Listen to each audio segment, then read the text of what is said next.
Boy, that gets me going every damn time. I don't know about you, my friends. Oh my goodness. I only stopped it because I get in trouble for playing too much of it. If I get in trouble for playing that little bit of it, too bad. Because it is super night.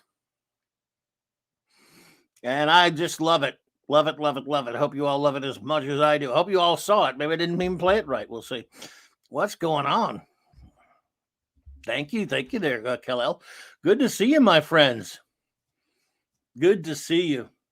Gives me chills every damn time. So much so that, you know what? I don't care if I get in trouble for it. I'm doing it all over again right now.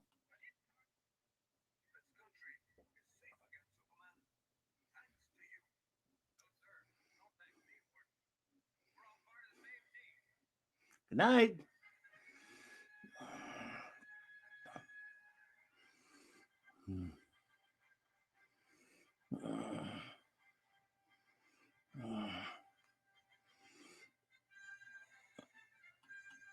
Yeah, I'd play the whole thing if I can get away with it. I'm probably already in trouble. But what the hell? Welcome, everybody. Good to see you. Good to see you, my friends. Welcome to Clobberin Times. This is you number 311 on YouTube, 1,000.11 overall. And it's in lieu of having an actual February 29th, we're going to celebrate like it's February 29th by celebrating the birthday of the greatest superhero of them all. The big kahuna, baby. The big blue banana, Superman. And I love him. I love him. And I love him. And I don't even have anything specially planned for tonight. Just saying, talk about Superman. That's all we'll do. All that needs to be done. And, you know, what the hell. But I will do a show note before we get started. Of course, well, a couple, of course, as always. Please, everyone, if you have not already checked them out, please check out the wondrous literary works of my extraordinary first officer, my wonderful first officer, R.M. Raquel Briggs. I always like to give that a little bit of a mention at the beginning of the show. And a little plug there. And there you go. And let's see, show note. Basically, Wednesday night, folks. This week on Wednesday night, Wild Card Wednesday, we're going to do a Clobby's Comics classic, Clobby's classic comics review. The great 32 Flavors of Nick Weiser will be joining me to review the Frank Miller, Dave Mazzucchelli masterpiece, Daredevil Born Again. And I cannot wait to get with that one. I'm having so much fun with these classic comics reviews. And this is going to be fantastic. It'll be epicness. Great comic. Just reread it again last night. It's been so long since I've read it. It just it is so great to be able to, you know, go back to revisit these old classics and talk about them as we are going to. So that will be 9 p.m. Central Standard Time. Same Clobby time, same Clobby channel. Wildcard Wednesday night. Of course, it goes without saying that Wednesday night we will have Clobby's Clubhouse as well with my wonderful first officer Raquel and the great Mark D with the C, the chief engineer. And so looking forward to that. But tonight it's about the big blue boy, the big blue Boy Scout. So we're going to be talking a little bit about Superman. Let me say some hellos to some wonderful friends who are here first. J-Man, who is a Superman in his own right because he is a super fan of Superman. And I hope you're doing well, J-Man, brother. We got to get together and hang out soon. Blake 7, man, I'm glad you and the wife are enjoying that. Cannot wait to just go all out and talk some Blake 7 with you. I know Raquel's around the similar point that you are, and so is Mark D with the C. You're all watching it around roughly in the same ballpark of episodes right now, which is exciting for me, even though it's also tough because it's tough to can't even say anything yet. But I'm looking forward to that, buddy. Eric K, as in the great Bronze Wrencher, is here. What is up, brother? Eric K. I know you are a busy man. I do believe Gary's still out there. So I appreciate seeing you, brother. Who else is here with us this evening? The great Phantom Outsider. Phantom, good to see you, brother. And there are a few others. It's not just Villa and Callie and Jenna that are still with us. Dana's with us, Terrence with us, but yeah, a lot of them are gone, unfortunately. Steve Mitchum, brother, what's up? Good to see you, buddy. I know you're out there lurking, driving. That's okay. I'm just glad you're out there, man. Kal-El, a man of superness himself, the man of steel, a true Superman. Kal-El, brother. Kal-El 48, brother. Good to see you, buddy. See here. Chris Persia, the great master of the wrench of Canada. Or Canada. I almost got Canadian. I got all mixed up there for a minute. Good to see you, bro. Always a pleasure. You're too kind.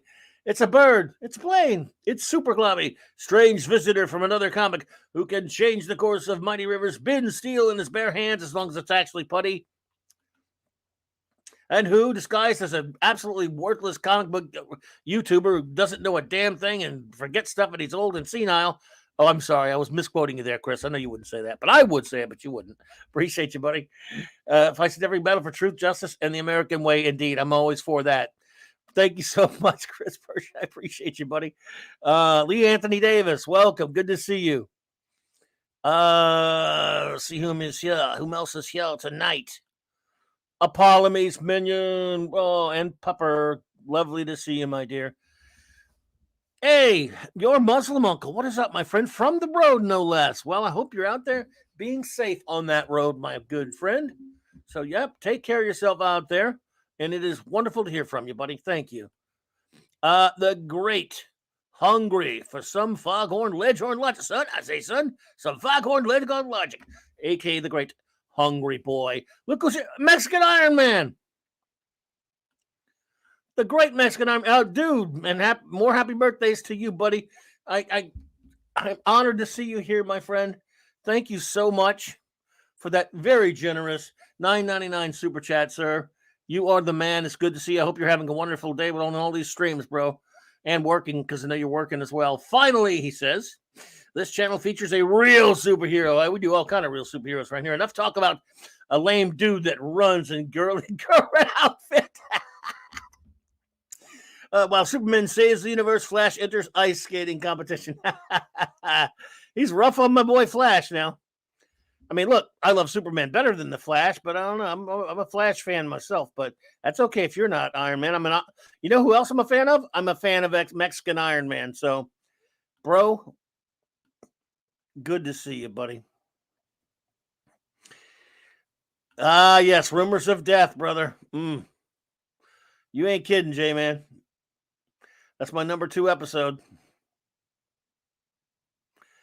Well, I'm glad you're here, Kal-El. Thank you for being here, brother. And I think I got my chat up to speed for now. Looks like. Yeah. Okay. Yeah. Wow. There we go. Let's see. Okay, Superman. Well, you know what? What can you say about him? Or as the old Bud Collyer from the old Fleischer cartoons would say, this looks like a job for Superman. I mean, I guess I just talk about it every time I do this. I talk about how I don't know. Basically, what are your beginnings with the Man of Steel? What are your beginnings with Superman? How did you get started? Do any of you even remember what was your first exposure to Superman?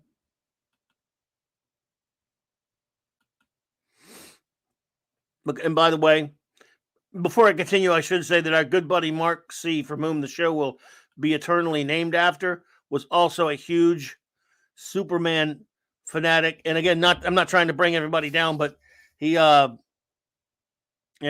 loved him so much he was buried with a Superman shirt. I think I'm not trying to bring everybody down. Hey, Decepticon, good to see you, buddy. Not trying to bring everyone down, just saying that our beloved buddy Mark C. loved Superman as well. And we talked about him quite a bit. He is the most beloved superhero of them all. He means, so much to so many people. Thank you for that, D-Bud. For me, I mean, and again, I'd be interested in seeing how or hearing, from you all basically what your first contact with the Man of Steel was, Superman.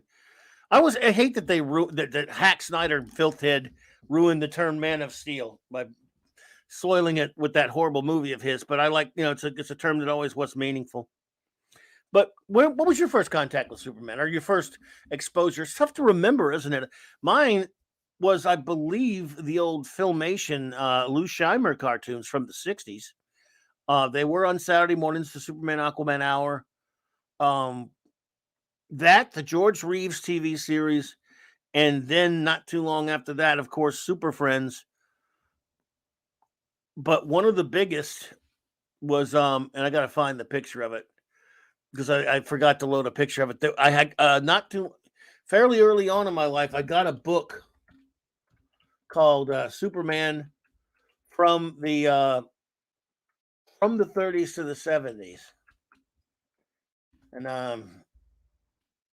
yeah, I have pictures of it. Well, I'll just do a basic screen share picture, just make it quicker. But I don't know if any of you ever had this book. I wore this sucker out. Wore it out. Let's see here. Screen. Yeah, where you at? Okay. Since I didn't have an overlay posted of it, I'll just put that right there. I think this book is the one that really just got me so fanatical about Superman. I could read all, because it covered his entire history.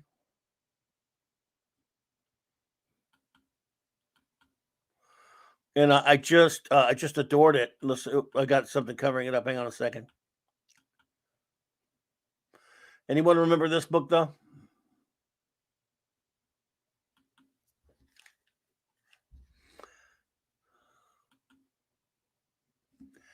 Mexican Iron Man says, I remember being a tiny little kid when Superman came out. To see my older cousin's comics books come to life blew me away. Wow. Yeah, I think it's tough for anyone, Mike, and any one of us to remember exactly the first time we saw them. Some people can, some people can't. You never know. I can't remember either. Jamin says, Superman has always been there. Can't remember my first time seeing him. Maybe on Super Friends, but it's really hard to remember. I had the Superman cake that everyone had. Yeah. I mean, he was, again, I think one of the things that made the biggest impression on me, especially in terms of Superman comic books, would be this book right here, Superman from the 30s to the 70s. I still have a pretty messed up copy that doesn't have a jacket anymore. D-Bud says, mine had to be the same as yours, Clobby, either the 66 Filmation cartoons or the George Reeves Superman. I think mine was probably the cartoon, D-Bud, but George Reeves was right around there as well. Kal-El said, for me, it was Superman the movie, starting the late, great Christopher Reeve. Wow, that's a great way to start, buddy. That's a great way to start. Hungry Boy. I had to backtrack a little bit, everyone.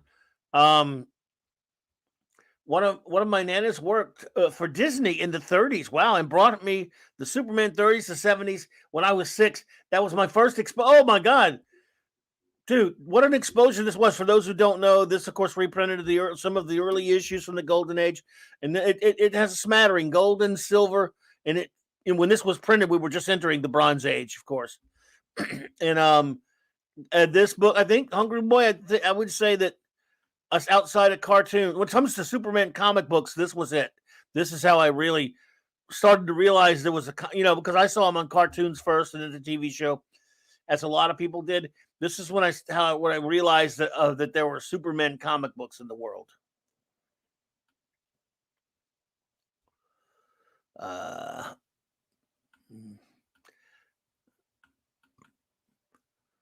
gotta say, Soups in the JLA was always like Earth 2 Superman, and I discovered Superboy and Legion of Superheroes as far as comics.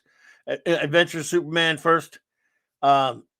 Adventure Superman TV show, and first the DC characters, Super Friends. Yeah, a lot of us are around ballpark the same area there. I think my first Superman figure was small Mego ones. That was mine for sure. I didn't Pocket Heroes, I think, and then had a parachute. Oh, I didn't have the Pocket Heroes. I had the normal Migos in the 70s. Let's see here. Bop, bop, bop, bop, bop, bop. Phantom Outsider. One of my first Superman comics is from Spinner Rack Time Machine with the photo of the cityscape. Oh, cool. Wow. Mine was Super Friends, and then the movie with Christopher Reeve says Your Muslim Uncle. Well, again, I think it made the biggest impression on me on Super Friends, I think, at the time.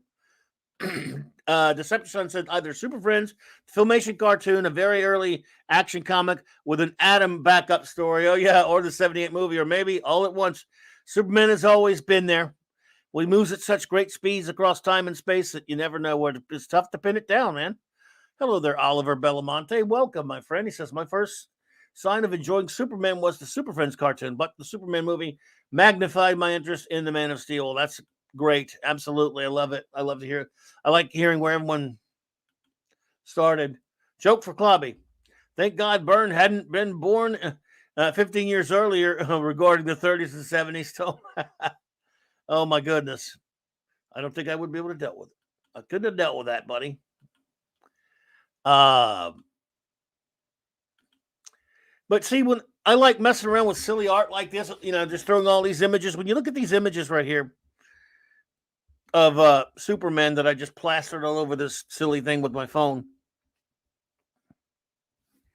Oh, Khalil says, I never had a Superman action figure myself, but my younger cousin had the one from Super Friends. Oh yeah. Oh, cool. Great. Excellent. And the Superpowers was great. But all these different artists representations of Superman just show, I mean, this is a character that's been around now, of course, for 84 years.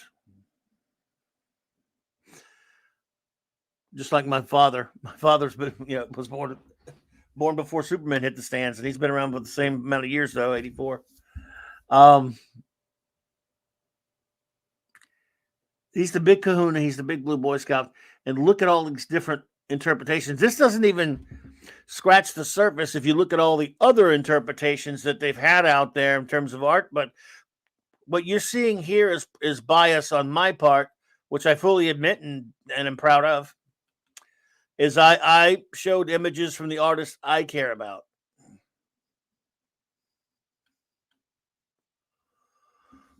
These are the iterations. This is the Superman I know and love. Anything really after 1980, 86, 87, there have been other stuff that's been good, don't get me wrong, that I've liked, and there are a few representations on here. But for the most part, the farther you get away from this costume, from this look for Supes, the farther you get away from my Superman. And I do mean the term my Superman. Everyone has a character the way they want that character to be. I mean, that's what a true comic book geek always does. You always pick and choose. That's why I'm a big believer in personal headcanon. And this right here is probably a representation of Superman in my mind and what he means, just visually, of course.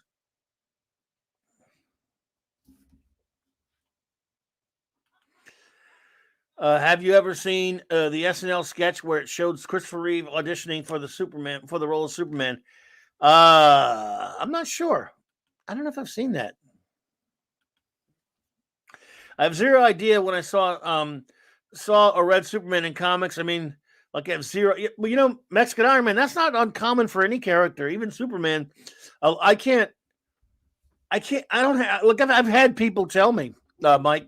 Oh, I remember my very first issue of so and so, whether it's Batman or Supes or Iron Man, whatever it is, right? But for the most part, most people will say we all started so young. It kind of a lot of it is kind of it's a blur. It's a blur. You don't know exactly. Again, it was pretty cool if you can remember when your first one was, but most people can't. As we've just with this, smattering of geeks that we have here tonight. Most of them are closer to my age range to your age range, Mike, and it's tough to nail it down when you first saw him. Because, and then after you say that to yourself, just like Jamin said, it's just always been there. And that's pretty much it.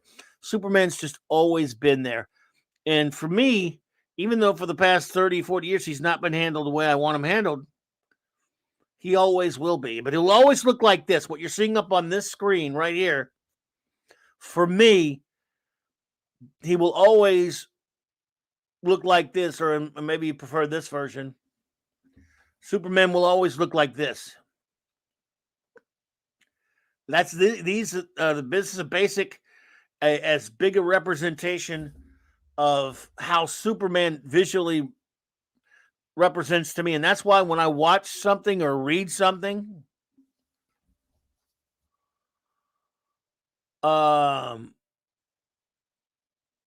hey Cal, sure, send that to me. Absolutely, thanks, man. I don't think I've seen it, but I may have. That's why when I think Superman, this is what I think of right here, because of course comic book characters are very visual, as you all know.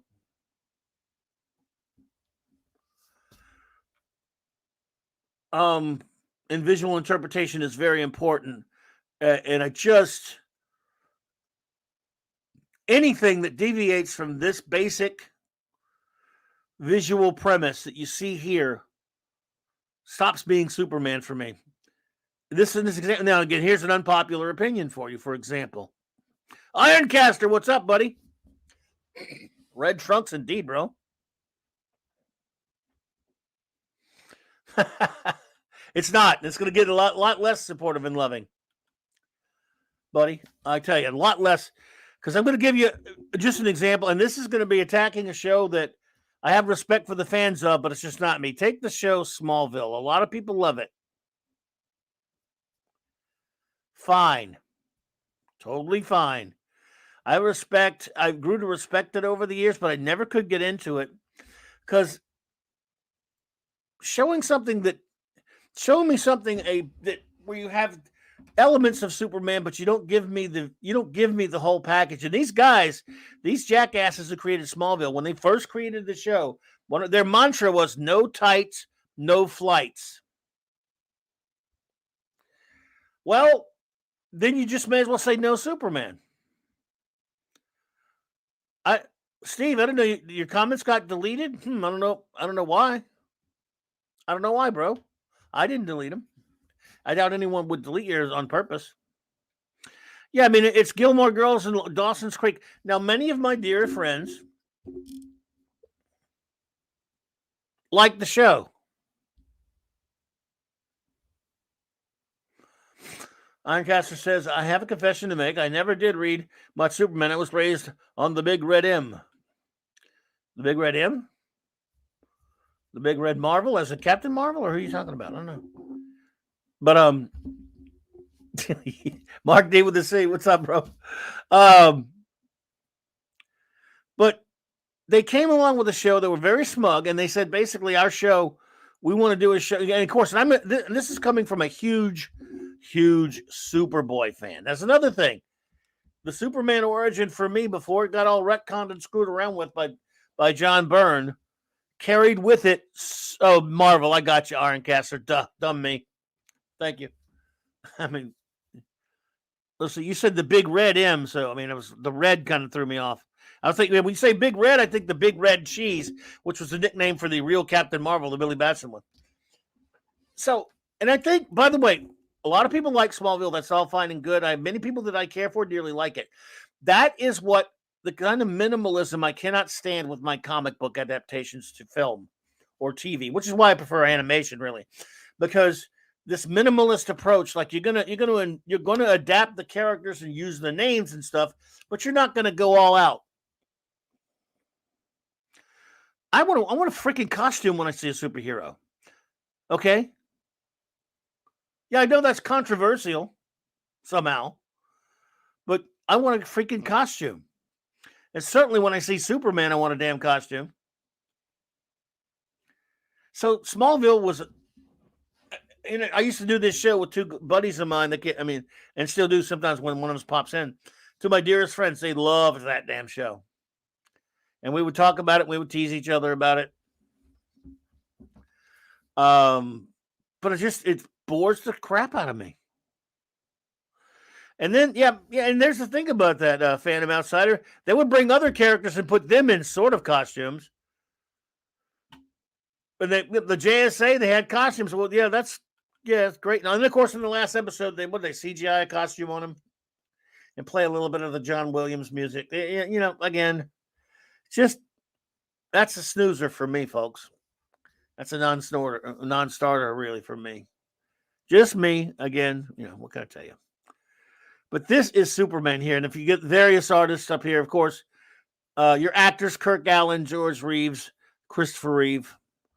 Really, no other actor really makes me interested in. I mean, I've never really cared for any other actor playing the character personally. Art, of course, by Joe Shuster, Jack Burnley, Wayne Boring, the great Kurt Swan, inkers like George Klein and the great Murphy Anderson. Moving on to the great Garcia Lopez and Gil Kane and Ross Andrew and Dick Giordano and Neil Adams and Mike Grell. And that almost covers most of the artists you see here. Steve Rude. There's a Dave Gibbons up here, a Gary Frank up here, a Tim Sale. There's Frank Quitely and Alex Ross. That's a handful, but that's about it. Yeah, I couldn't stand those Legion costumes. That really made me sick when I saw what the Legion was going to look like on there, Kal-El. Some people were like, some friends who knew what I love Legion were trying to coerce me into, trying to like entice me to watch a Small Swill. And they said the Legion's going to be on there, and I'm like, uh-huh. And then they showed me what the pictures looked like. And I'm like, yeah, El Paso on that one. How about that? Nah. I'm good. You can. Hey, Dave. Good to see you, Dave. Welcome, my friend. Well, you don't like Tim Sale. I can respect that. Hungry Boy. I thought Tim Sale was okay. Except one at the very bottom of the screen is actually a Frank Farzetta and a Jerry Ordway.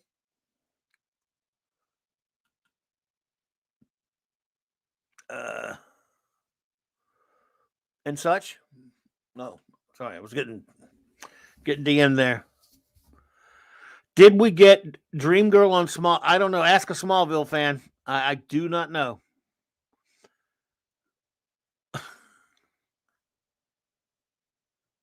Huh. Yeah, it's a good question, Mark D, but I'm afraid I do not know that one, sir. So let me ask some of you. Obviously, to me, there's only three guys that are acceptable playing the part that I care about. But if some of you if you only know Superman by actors, that's okay. But if you're someone who reads comics, give me your three. You can give me four favorite Superman artists, because I do mine all the time. I show mine on here all the time. I've done it many times actually, but I'd be curious who your favorite Superman artist is, because again, to me, so much talk about Superman goes on the periphery, and it's about movies and cartoons, which is great and all. But damn it, he's still a comic book character, man. Comics are where it's at when it comes to soups. If you know where I'm coming from. So, yeah, what? Let's see here.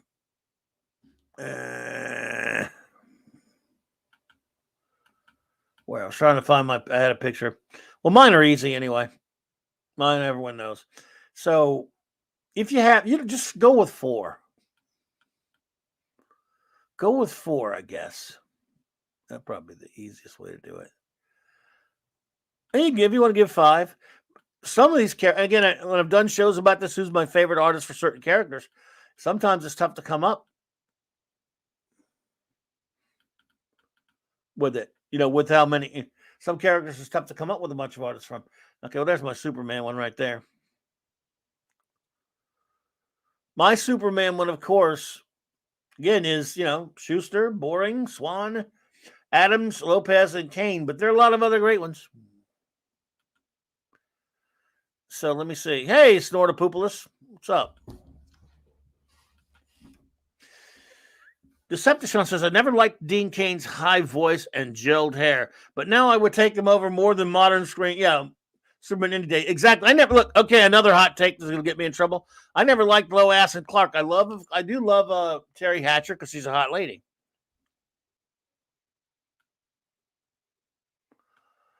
But the show was just like a buddy of mine called it, the Harlequin Adventures of Superman. And that's what it was to me. It was kind of like, yeah, So I'm with you there, Sean. But still, Dean Kane's a cool dude, and I would take him. All right, Snorty. Let's see here. See if anyone's name. Again, you don't have, if you're on the spot, you don't have to pick an artist.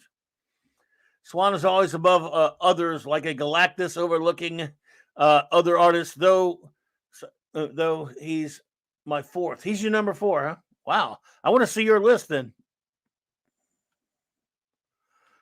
Hungry Boy, now you got me curious, dude. If Swan's your 4th, which is perfectly fine, I want to see your list. I got 6, a list of 6, but I love all these other artists as well. Kyle says, I know I've said this before, but my second favorite in live action Superman after Christopher Reeve is, of course, Dean Cain. His Clark Kent portrayal was excellent, in my opinion. There you go. Well, look, again, I like the actor. I just didn't really care for the kind of stories on that show, kind of just romancy stuff, and just not my bag. I even put Lois's name before his. And that was one of a couple of shows. I was married way back when that show, believe it or not, I was actually married. Way back when that show was on, I was married, and that was one of 3 shows through the course of my 9-year marriage of way back in the 80s and 90s that I was not allowed to be in the room when it was on because my then wife loved it, and I was an a-hole who couldn't stop making fun of it. So I was not allowed in the freaking room with you. Isn't that terrible? Oh, my goodness. Hungry Boy. No, he's first overlooking Perez, Garcia, Lopez, and Adams. No, I got you. I'm sorry. I misunderstood you, buddy. D. Bud Martin says Kurt Swan, Ross Andrew, Joe Shuster, and Wayne Boring. Love him, dude. Andrew, because he was the first one I saw drawing soups. Andrew was fantastic. He drew him in the first Superman Spider-Man team up. He did all those covers. I love him. So it was a great choices, of course. I got you, Hungry Boy. I misunderstood you there, bro. The interesting thing is Dean Cain's show was they really used Ma and Pa Kent for the first time. And Shay, here's another thing. Shay was, I couldn't stand Shay, personally, what little I saw of it. Here's another thing about that era of Superman. The era of Superman from the late 80s on to now. Oh, we got Mexican Iron Man. There you go. Jurgens, Byrne, Lopez, McGinnis, Swan is another one. I like, even though I dump on Byrne because I didn't like what he did, a lot of stuff, I do like it when he's inked well on Superman. And yeah, I've liked Dan Jurgens, so there you go. Garcia Lopez is a genius. I wasn't too big on McGinnis sometimes, but I have a lot of friends who are big fans of McGinnis, Mexican Iron Man. So that era there, yeah. Again, I respect it. I like it though. And yeah, I'm totally biased towards Swan myself. As long as the Nicolas Cage version never came out, yeah, says Dave. It's not terrible for you to make fun of that show. I know that Lois and Clark isn't everyone's cup of tea. I mean, like what you like. Yeah, but I was being an a-hole. But I could, again, I know it's hard for you all to believe now, but I was a little opinionated back then. I know, shocker. Yes, indeed. Hail Mexican Iron Man, happy birthday. Mexican Iron Man I can't believe you're 60 years old, dude. You don't look it. Oh, he's going to get me for that one. I'm just kidding, buddy. I know you're not. Zaccarat.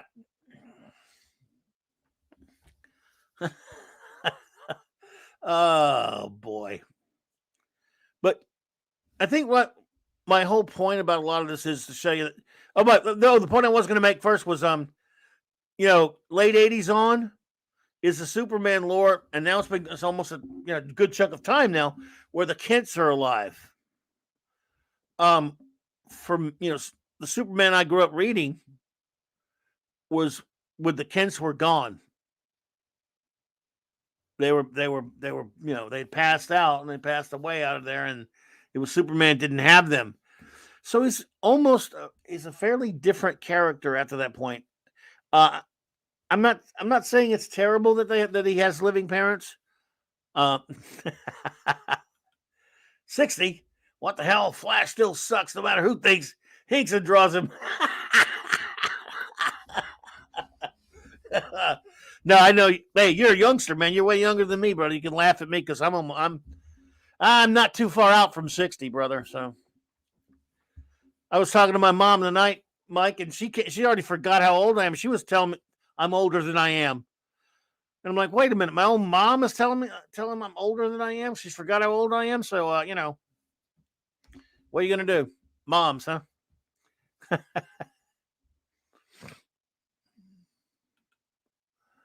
Had a bias as listen. Oh, I had a bias as I always liked the interaction with the Kents and Clark's hello friends. Mom making pancakes for Superboy and Monel is a personal favorite. Yeah, I mean, I love the Kents being alive for Superboy.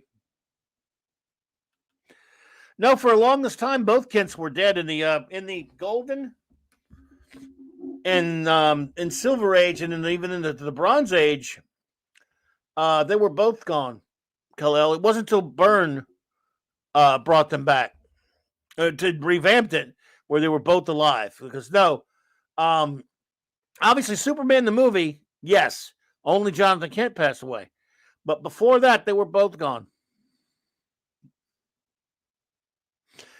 At least at that point. Oliver Belamonte says top 5 Superman artists for him: Joe Shuster, Kurt Swan, Jose Luis Garcia Lopez. Well, you forgot, it's Jose. His full name's Jose. It's a habit for me to say Luis because that's his full name. Garcia Lopez and Dan Jurgens and Alex Ross. Clobby, I dread the so-called Superman curse on what happened to George Reeves. Well, is that something that might happen to somebody that you're worried about? I don't know. Do you like Michael Turner's work on Superman? I thought it was okay. I think I wasn't really that big a fan of his style. If I'm thinking of but it was okay. I believe. Didn't he do Well, first of all, wasn't he date the artist on Danger Girl and he passed away or something? If I'm thinking about the same guy, and he did the artwork for that was for something called, what was it, Armageddon or something? Refresh me on that a little bit, Dave, because I've seen Michael Turner. I may have not been buying the series at that time, but I've seen his Superman work. Well, of course, but I think he was known for Danger Girl. Is that not correct? It may not be correct. Look, my memory, we don't actually know how old he is. No one can read his birth certificate because no one knows how to read hieroglyphics anymore. Yeah, that's true enough. Looks from someone older than me, by the way. Ooh.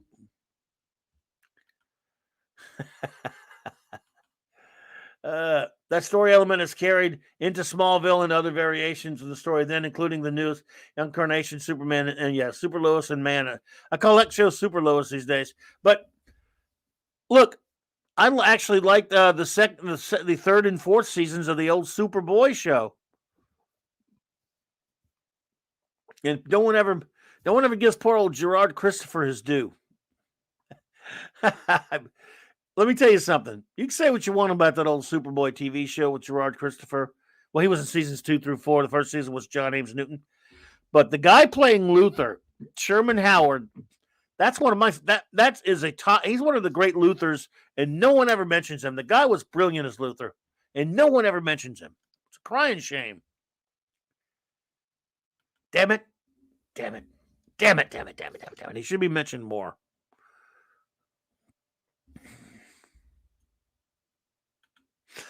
Yeah, they did. They killed off Martha, but she did. She did live longer.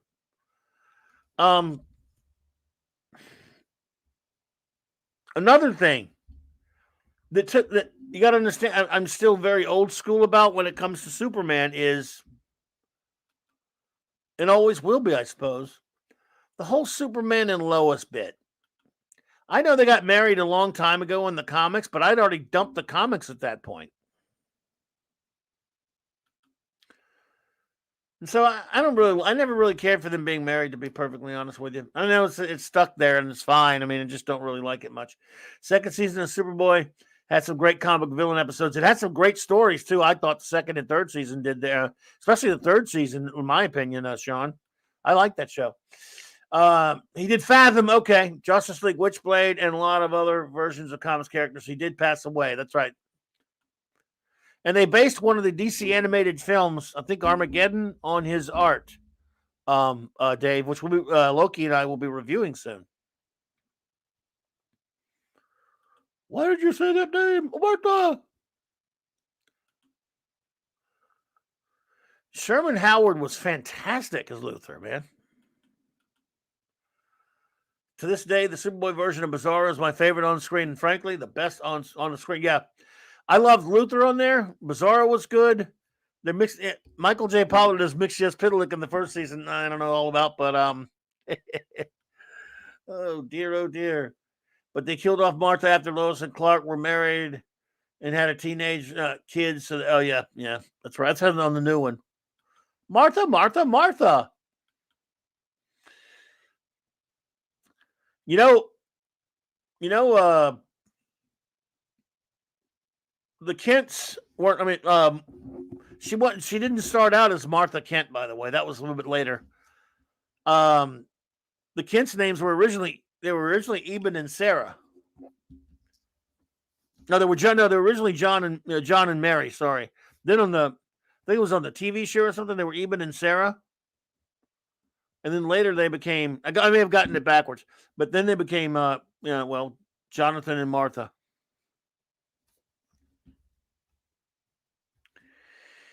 But yeah, I think originally they were John and Mary. Just like Dick Grayson's parents were John and Mary. They reused a lot of names. At least Superman didn't lose his parents when he was like 10, like some heroes like Batman. Yeah, no, he was, in the Superboy in the Golden and Silver origin, it was right when he was going off to college, I guess.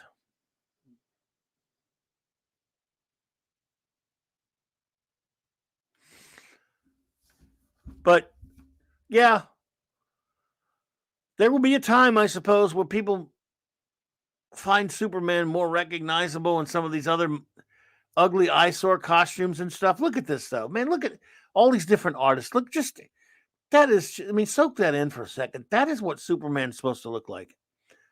So that's why when they don't get it right from get go, and I've had people tell me, "Well, this is a good comic." I mean, yeah, the art's kind of shitty, or they got the costume. The costume's not good, but Martha Kent, Martha Wayne. No one names their daughters Martha anymore. No, not anymore. Of course, they were older Mexican Iron Man. They, it's probably true. I guess no one uses that name anymore. Probably a lot of, there are probably a lot of names that they don't use as much anymore.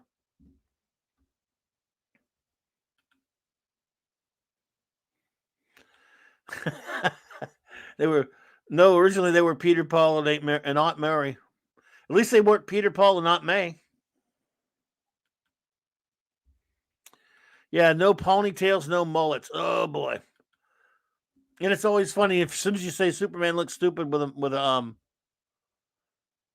mullet or whatever, people go, "You're making fun of people with mullet." No, I'm not. I don't care if you have a mullet. I just don't want Superman to have one. I don't give a shit.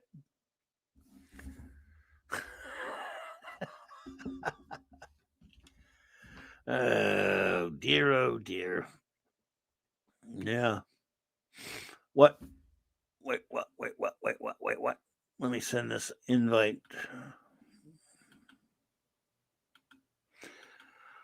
What is wrong with my freaking internet?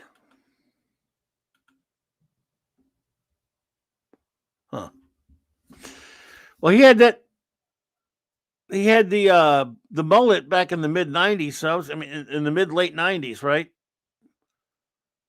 But they've done so many gimmicks with him. After remember the stupid blue, the ice capades costumes, the red and blue lightning crap.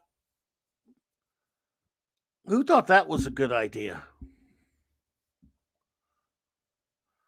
And I bet some of you bought that. I bet some. I know. In fact, I know some of you bought that. I'm gonna call you out right now. Some of you bought that. No, I'm just hey JD Lewis.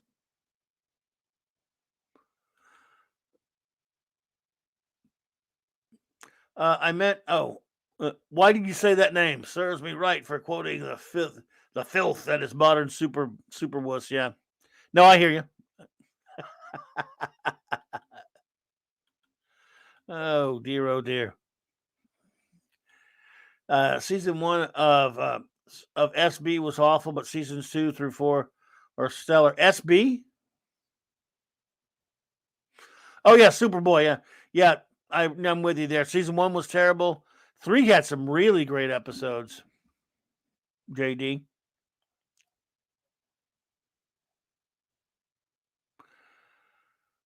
Yeah, that was all right. Fess up. Who bought it? Come on, I want to know. I'm outing you. I'm outing you if you bought that stupid. What do we call those ice capades? Superman blue and red. I'm looking at you, Mexican Iron Man. I bet you bought that, didn't you? I bet I'm going to go out and say that Mexican Iron Man probably bought the Superman red, Superman blue outfits. Which, by the way, I'm only kidding because I didn't, but a lot of people did. So you'd have a lot of company. I mean, not a lot, but at that point, I wasn't buying the comic anyway. I mean, he was just he was it was pretty terrible anyway. It didn't matter, but I don't know. I shouldn't single him out. I bet a lot of you did. I heard you. Here we go. Let's see here. Mark D with the C did not buy it. Good.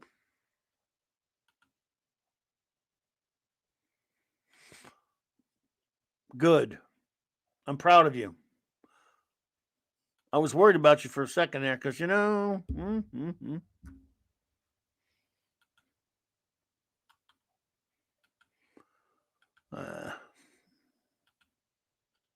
you just know.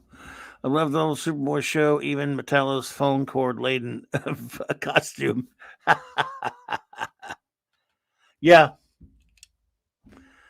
Metallo, I forgot the name of that old actor that played him, that old dude, that kind of dude that played Metallo. That was kind of funny though. What's that guy's name? What's that dude's name? Oh, I can't remember now. But anyway, he smoked a cigar, a stogie.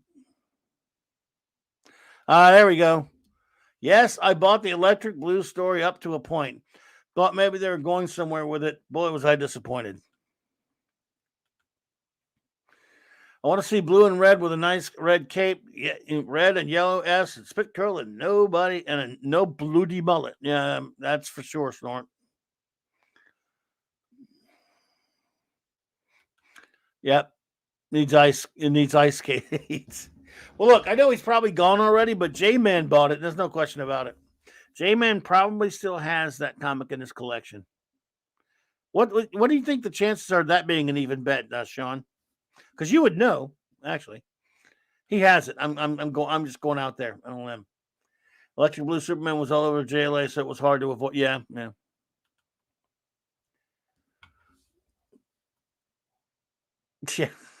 Stacy Keach, yeah. I forget how many Kryptonian animals there are. Do you know how many there are? Kryptonian animals? No, I would. Oh, you mean? Oh, yeah. Well, all right. We got Crypto and Streaky and Comet and Beppo. Were they Kryptonian? Yeah, J-Man. I was just accusing you of probably owning the old red and blue Superman Ice Capades comics when they came out. I'm accusing you of buying them. Because I was just teasing everyone about I bet you bought that, didn't you? So, and then I said I bet J-Man bought it.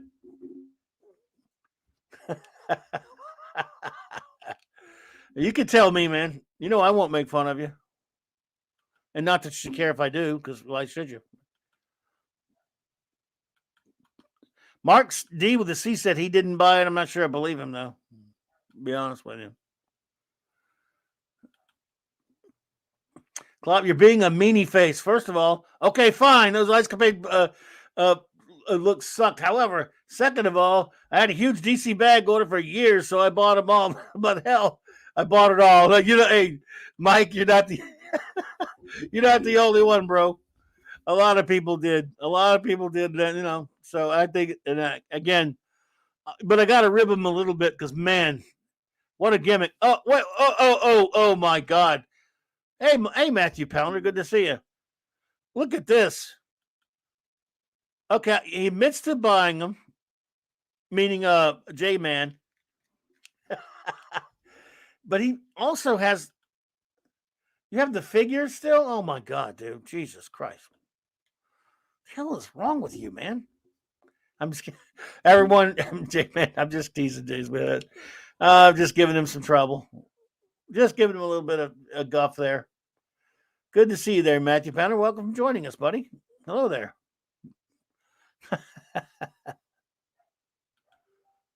Mongol's a pretty tough villain. Let's see here. I bought them since I was buying the run. I had that point, the attitude.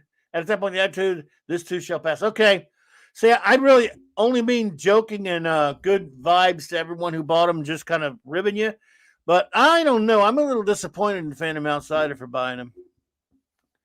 I don't know, Phantom. Dude, I don't know if I could. Dude, I don't know. It may be over between us, knowing that you bought them. I man, I don't know if I could take it. No, I'm just kidding. Let me tell you something. All of us know who bought comics, even though we may tease each other for what comics they bought. We've all bought them in terms of something that you go, what the hell did I buy this for? So, no, I just wanted to have a little fun at you. Just a little funning at you, brothers. Believe me, I have no room to talk some of the crap I bought that I look at and go, holy crap, why did I buy this? No room to talk. I just didn't buy that because I was pissed off at DC at the time in general anyway. And I just really, I'd hated everything they were doing to Superman for years. So otherwise, I probably would have bought it. Well, I don't know. They really look bad. That was a terrible look. I mean, let's just be honest. Good God, it was awful.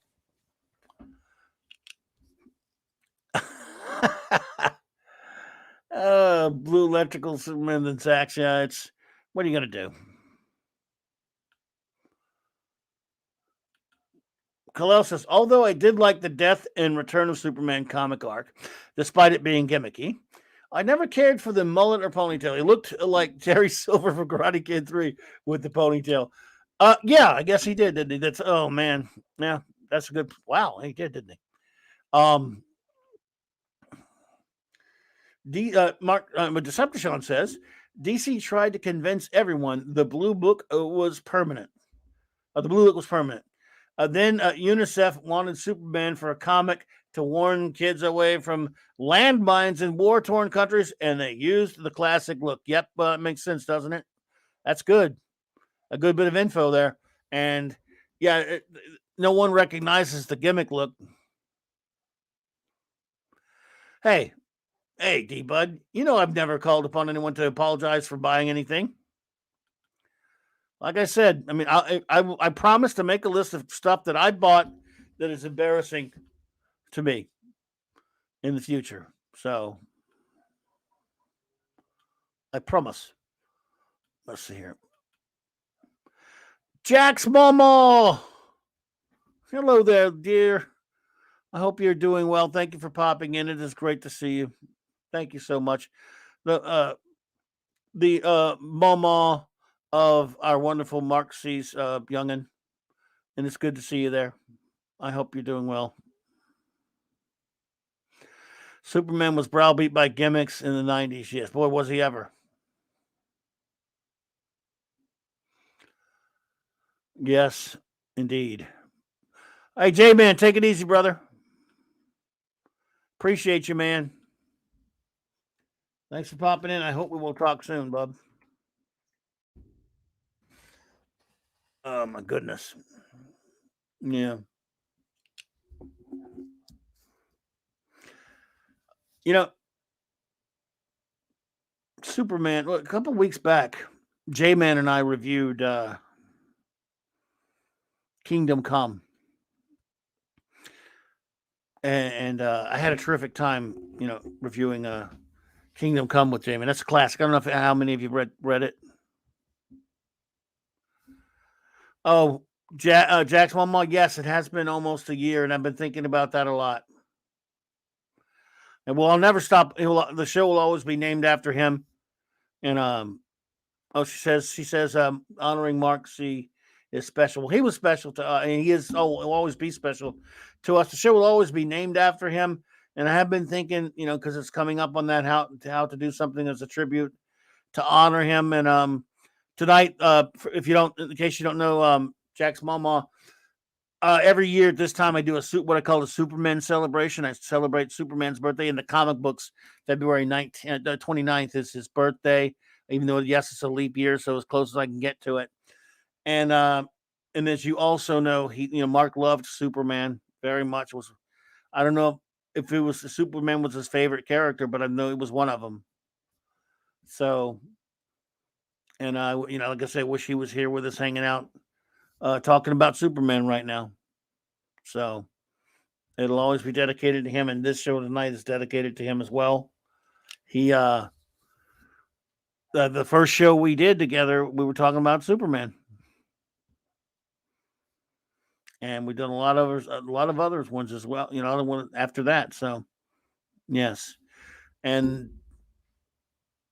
we'll always honor him. Listen.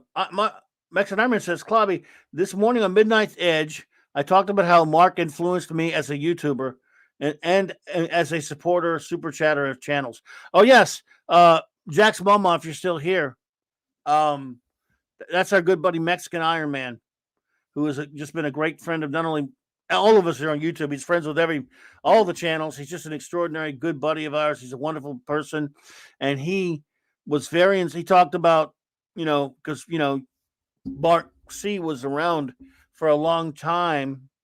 Steven, to you, of course, we all knew him as Mark C. Everyone here knew him as Mark C.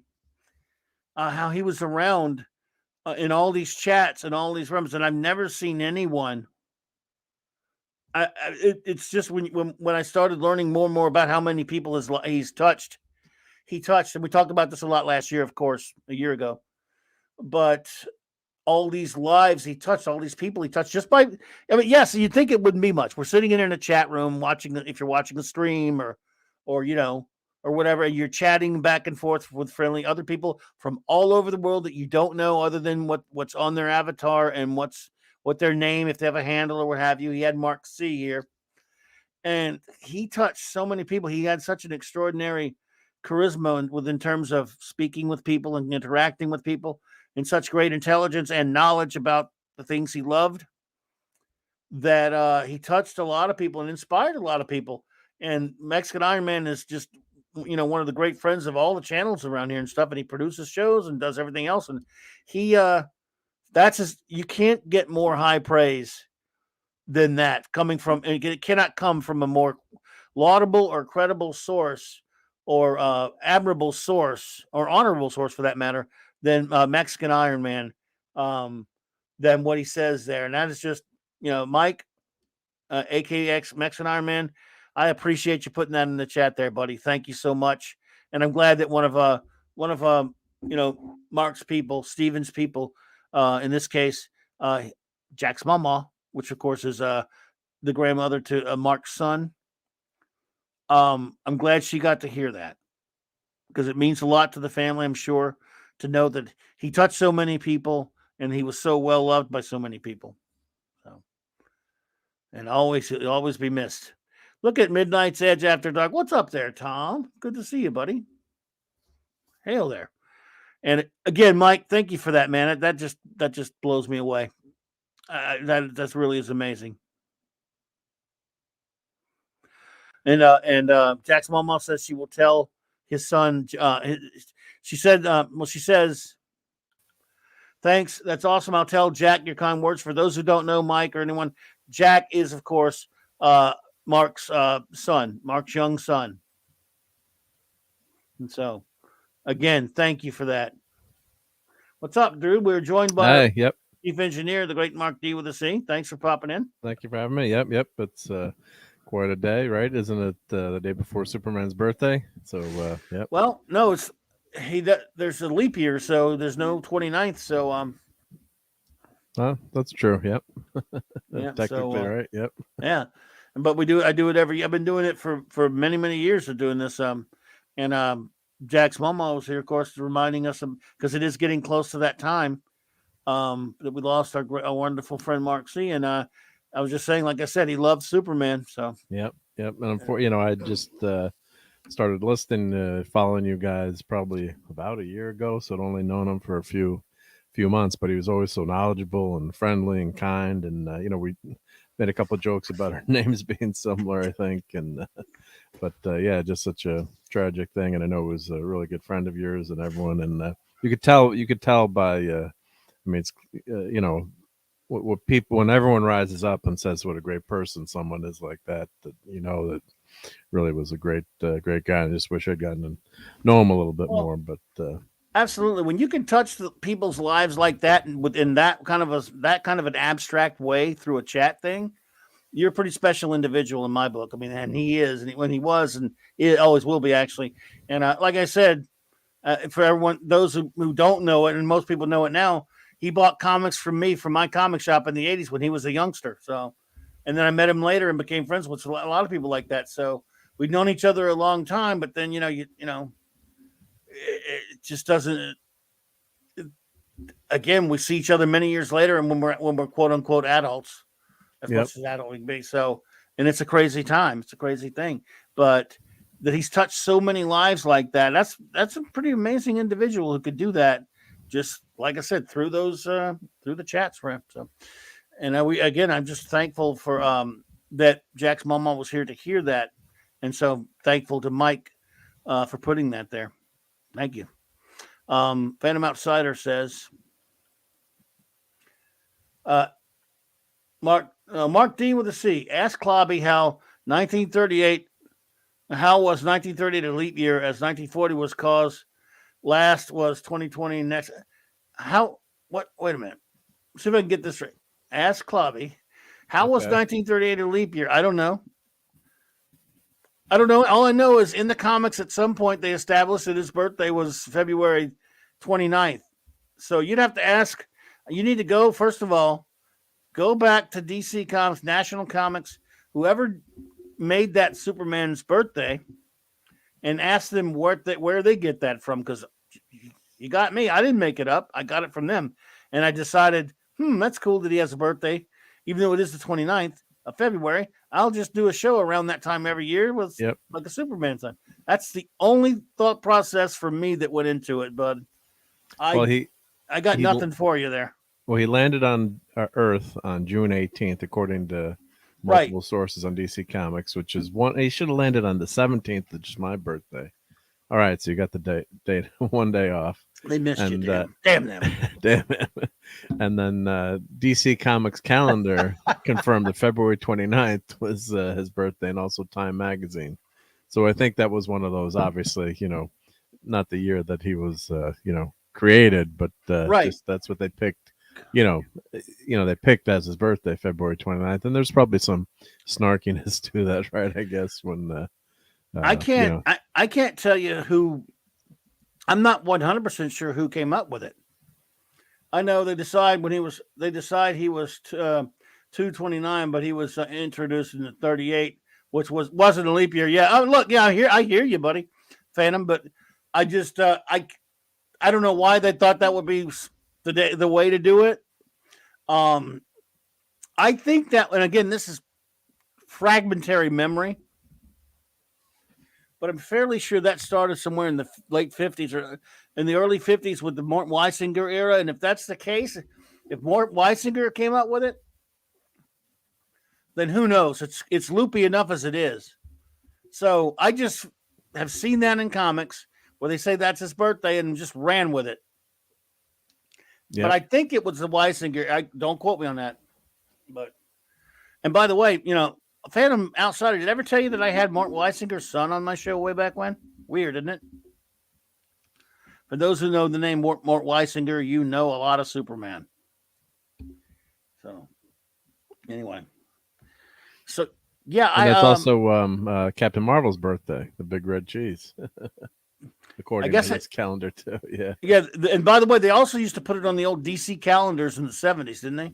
Yep. Yeah, that's I'm looking at a DC calendar. Yep. Yeah. February 29th. Yeah. So it's Billy Batson's, too. Yep.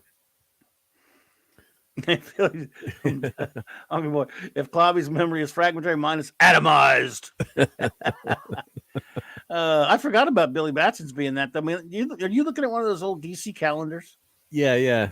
I used to love those things in the 70s. Screen? I could share the screen. Yeah. Just this, it's just this one page, but this is the article. I duck go to for fellows listening. Matthew Pounder, yes, there was. There've been stories from him in the 50s about his birthday party and stuff. And they probably had it all over the place, to be honest. Let's see here. Yeah, I'm sure. I love these calendars, dude. I used to post the date on these all the time. Well, what? You can see it? No, it's not going on. Oh, wait. I got a damn overlay up. Of course not. Oh, yeah. You got to watch them overlays. I would do that all the time in the beginning of streaming. I'm like, how come I can't see anyone? What the hell is going on with you? What the hell is going on? Oh, here we go. I'll blow that sheet up. Blow that sheet up, as like Buddy 24 says. There you go. Any questions we can help you? No. I love these things. I mean, I stopped putting these up. I got lazy, but I used to love that every month I would put up the day, what the crazy day it was, these DC calendars. Yeah. God. You have to go fun, up. Yeah. We can't see can you scroll it down or no? Yeah, here, let me try to make the full. Yeah. That's the full month there, yep. So Batman's wasn't there a 19th. 60 story that let's see here. Let's hang on a second. Let's see what Kal-El says. Mort Weisinger's assistant, E. Nelson Bridwell, who, by the way, was a genius with continuity, established Superman's birthday as February 29th, and the pages of 1966, World's Finest, number 164, excuse me, in the letters column. Way to go! I should have known it was E. Nelson Bridwell, because E. Nelson Bridwell was, I mean, that dude. He was Mr. Continuity for real, whereas Bob Haney was a joke about continuity. E. Nelson Bridwell kept the people he edited on his toes. At this point, he was an assistant editor, but when he started becoming an editor, and everyone just, man, they loved E. Nelson Bridwell because he just knew his stuff. I mean, he knew everything about all the lore and stuff. And there's Batman on the 19th. But look how many people you have here. You got Shadowlass, Matter Eater Lad, Metamorpho, the original Vigilante, Cosmic Boy. I can't see all of it, but I can see Hawkman. That's their wedding anniversary of Hawkman and Hawkgirl. Yep. I can't see the whole. Read some of these. Obviously, why is the Reverse Flash born on 2 different days? Is he 17th and 18th? I guess he was born backwards. I don't know. What's this? I mean, weird. Batman 19th. I forgot about that, by the way. Hal Jordan, dude. Ultra Boy. What is it about February? Jesus Christ. Now, almost no day left unbothered there. Well, you got Sun Boy, a lot of Legionnaires, Terraman, dumbest villain ever, one of the dumbest. Yeah. They've even got Lori Lamar. Why is Lori Lamar covering 2 of them? I guess I think that's just the art, because there's no one on the 28th, maybe. So I've had some of these calendars, but not. Let's see here. Okay, Jax Malmoth, thank you so much. You have a wonderful night, and if you're doing Mardi Gras or anything like that down here, because it's Mardi Gras for us down here, of course. Happy Mardi Gras to you. Take care. Take care. Yep. We missed Batman's birthday. I should have done that, right? I never did. I never bothered about Batman's birthday for some reason. I always did Soups. I don't feel we'll do a Batman celebration. We just need to do that soon. I got a couple characters lined up for celebrating this year because of anniversaries. Not many people had nice things to say about Weisinger. No, not many. Very few ever did say anything nice about Mort Weisinger. Even when I had his son on, it was pretty interesting. Huh. He didn't say anything bad about him. Yeah, but just that was when I had that Arlen Schummer on there. They say Weisinger was a cad, but a great editor. He was a cad indeed. That's the way to put it. Or Weisinger was there was some stories. Let's just put it like that. Well, that's cool. Where'd you find this at? I just Google first search that popped up. So it's a sideshow. Actually, it's a sideshow piece article. But once I saw that old calendar in there, the DC Comics calendar, then it's they had it there. So that's a fun. These things are kind of fun. Yeah, I always love that. So what's today? Stuff. Today's 28. So nobody. Wow, nobody. And they said they also used the book "The Man Who Had Everything." Story follows Wonder Woman. The Man Who Has Everything. Yep. On February 29th, right? And that's probably the first time I ever saw it. Arctic Circle. No, I don't. Unless I read that World's Finest or something else and saw it, but I don't know. Matthew Pounder, Kirby. Well, Mark Weisinger. Yeah. I can't say anything nice, but yeah.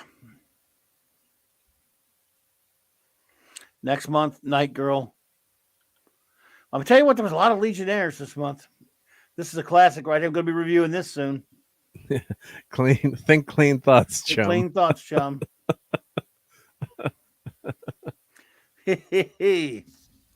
Oh, I love that comic. God, it's one of the greats.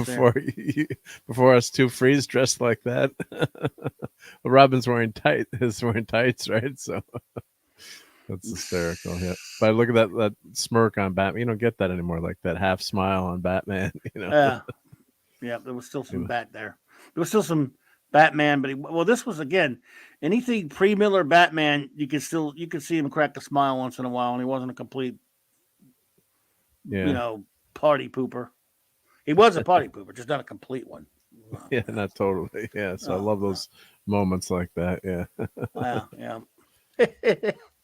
Oh dear. So, do you know when you first met Superman? Well, it's got to be, I'm thinking cartoons because it's got to be, Batman had to have been from Batman 66, and then just as a kid, you always knew Superman, so I'm thinking it must have been either the Fleischman cartoons that would have been on the Take Care, Snorter Poopers. I'm wondering, what cartoons were on in the 70s. I mean, before Super Friends, but my first comic with Superboy / Superman was Adventure 453. I told that story about, my grandfather brought that home. Yeah. So, but I knew who Superman was right at that point. So I guess in 77, where would he be? He would have been on cartoons, I guess. So I guess the Super Friends must have been on. When did they start? 73 or when the heck did the Super Friends come on TV? 73. 73. So that's got to be, I'm assuming that's where it is. But Superman is such a popular hero. Like everyone would talk about him, or he'd be in the news, or, it was just kind of like, who the Beatles or Elvis were. It's, Superman. I had one aunt who would always say, Mark, Superman's a really, really old man now. It was a joke, like, because he was, the superhero was so old. I'm like, what do you mean Superman's old? He never gets old. Like, oh, he's feeling really tired. He's really old now. Just as a teasing a young kid. But I mean, just one of those superheroes that everyone, Superman's got to be number one, I guess, right? Or Batman, Superman, Batman, Spider-Man. If you pick, Phantom. Yeah. What about Earth 1 Batman? Are you sure it's just Earth 2's Batman? Would it be both? Right? Wrong? I don't know. I guess weren't you be born on the same day on both Earths, right? Maybe. Well, they were born in different times, so I don't know. Weird, isn't it? I guess not. I don't know now. The multiverse is confusing. Phantom Outsider in the Multiverse of Madness. You've got March 22nd is Wonder Woman's Clay Come to Life Day. It's also William Shatner's birthday and my son's birthday. Oh, Good April times. 7 for Earth 1. That's weird. Well, the calendar was wrong, I guess. Then, yeah. So did they say No, he said Earth 1 for Earth 2 Batman. 19? It was 19. Was it? Yep. So Did the it say? calendar has Well, the didn't it just calendar say had 19th. Batman? It Right. just says Batman. Yeah. Then it's Birthday got him, and Bruce it's Wayne. got yellow insignia. So that's not Earth 2. That's not Yeah. Earth 1. The So 19th. Yep. your Batman Earth 2 Batman didn't have a yellow insignia, dude. So I don't know what's going on with that. Yeah, I got him Well, reversed, maybe. Unless you they find could an have April mixed calendar. them up. Yep. You can find an April calendar, April somewhere. But Dark Shadow Logo, good to see you, buddy. Oh, always a pleasure, my friend. For me, it was comics, Super Friends, and caught reruns of the old live action Superman TV series back in the 70s. Yep, sounds like a lot of us, man. Oh yeah, and I remember watching those the TV show with George Reeves. Yeah, I guess the black and white show. I remember seeing them. Well, of course, we had a black and white TV, but then I remember when we got color, like, wow, Superman's in color. So, I wonder what came first, but I'm sure I saw those all about the same Yeah, time.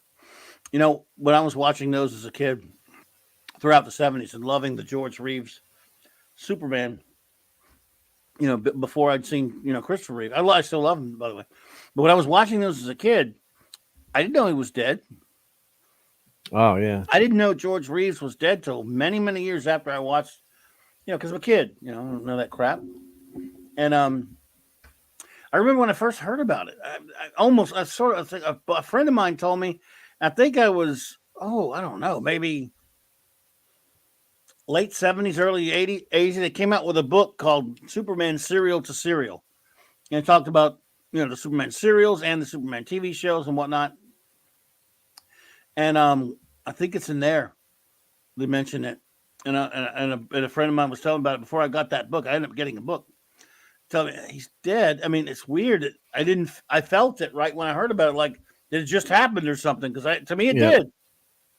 And he was so important to me. George Reeves was so special to a lot of kids. Well, yeah, that show was iconic too. Plus, we didn't have a lot of shows to choose from too as kids that were on.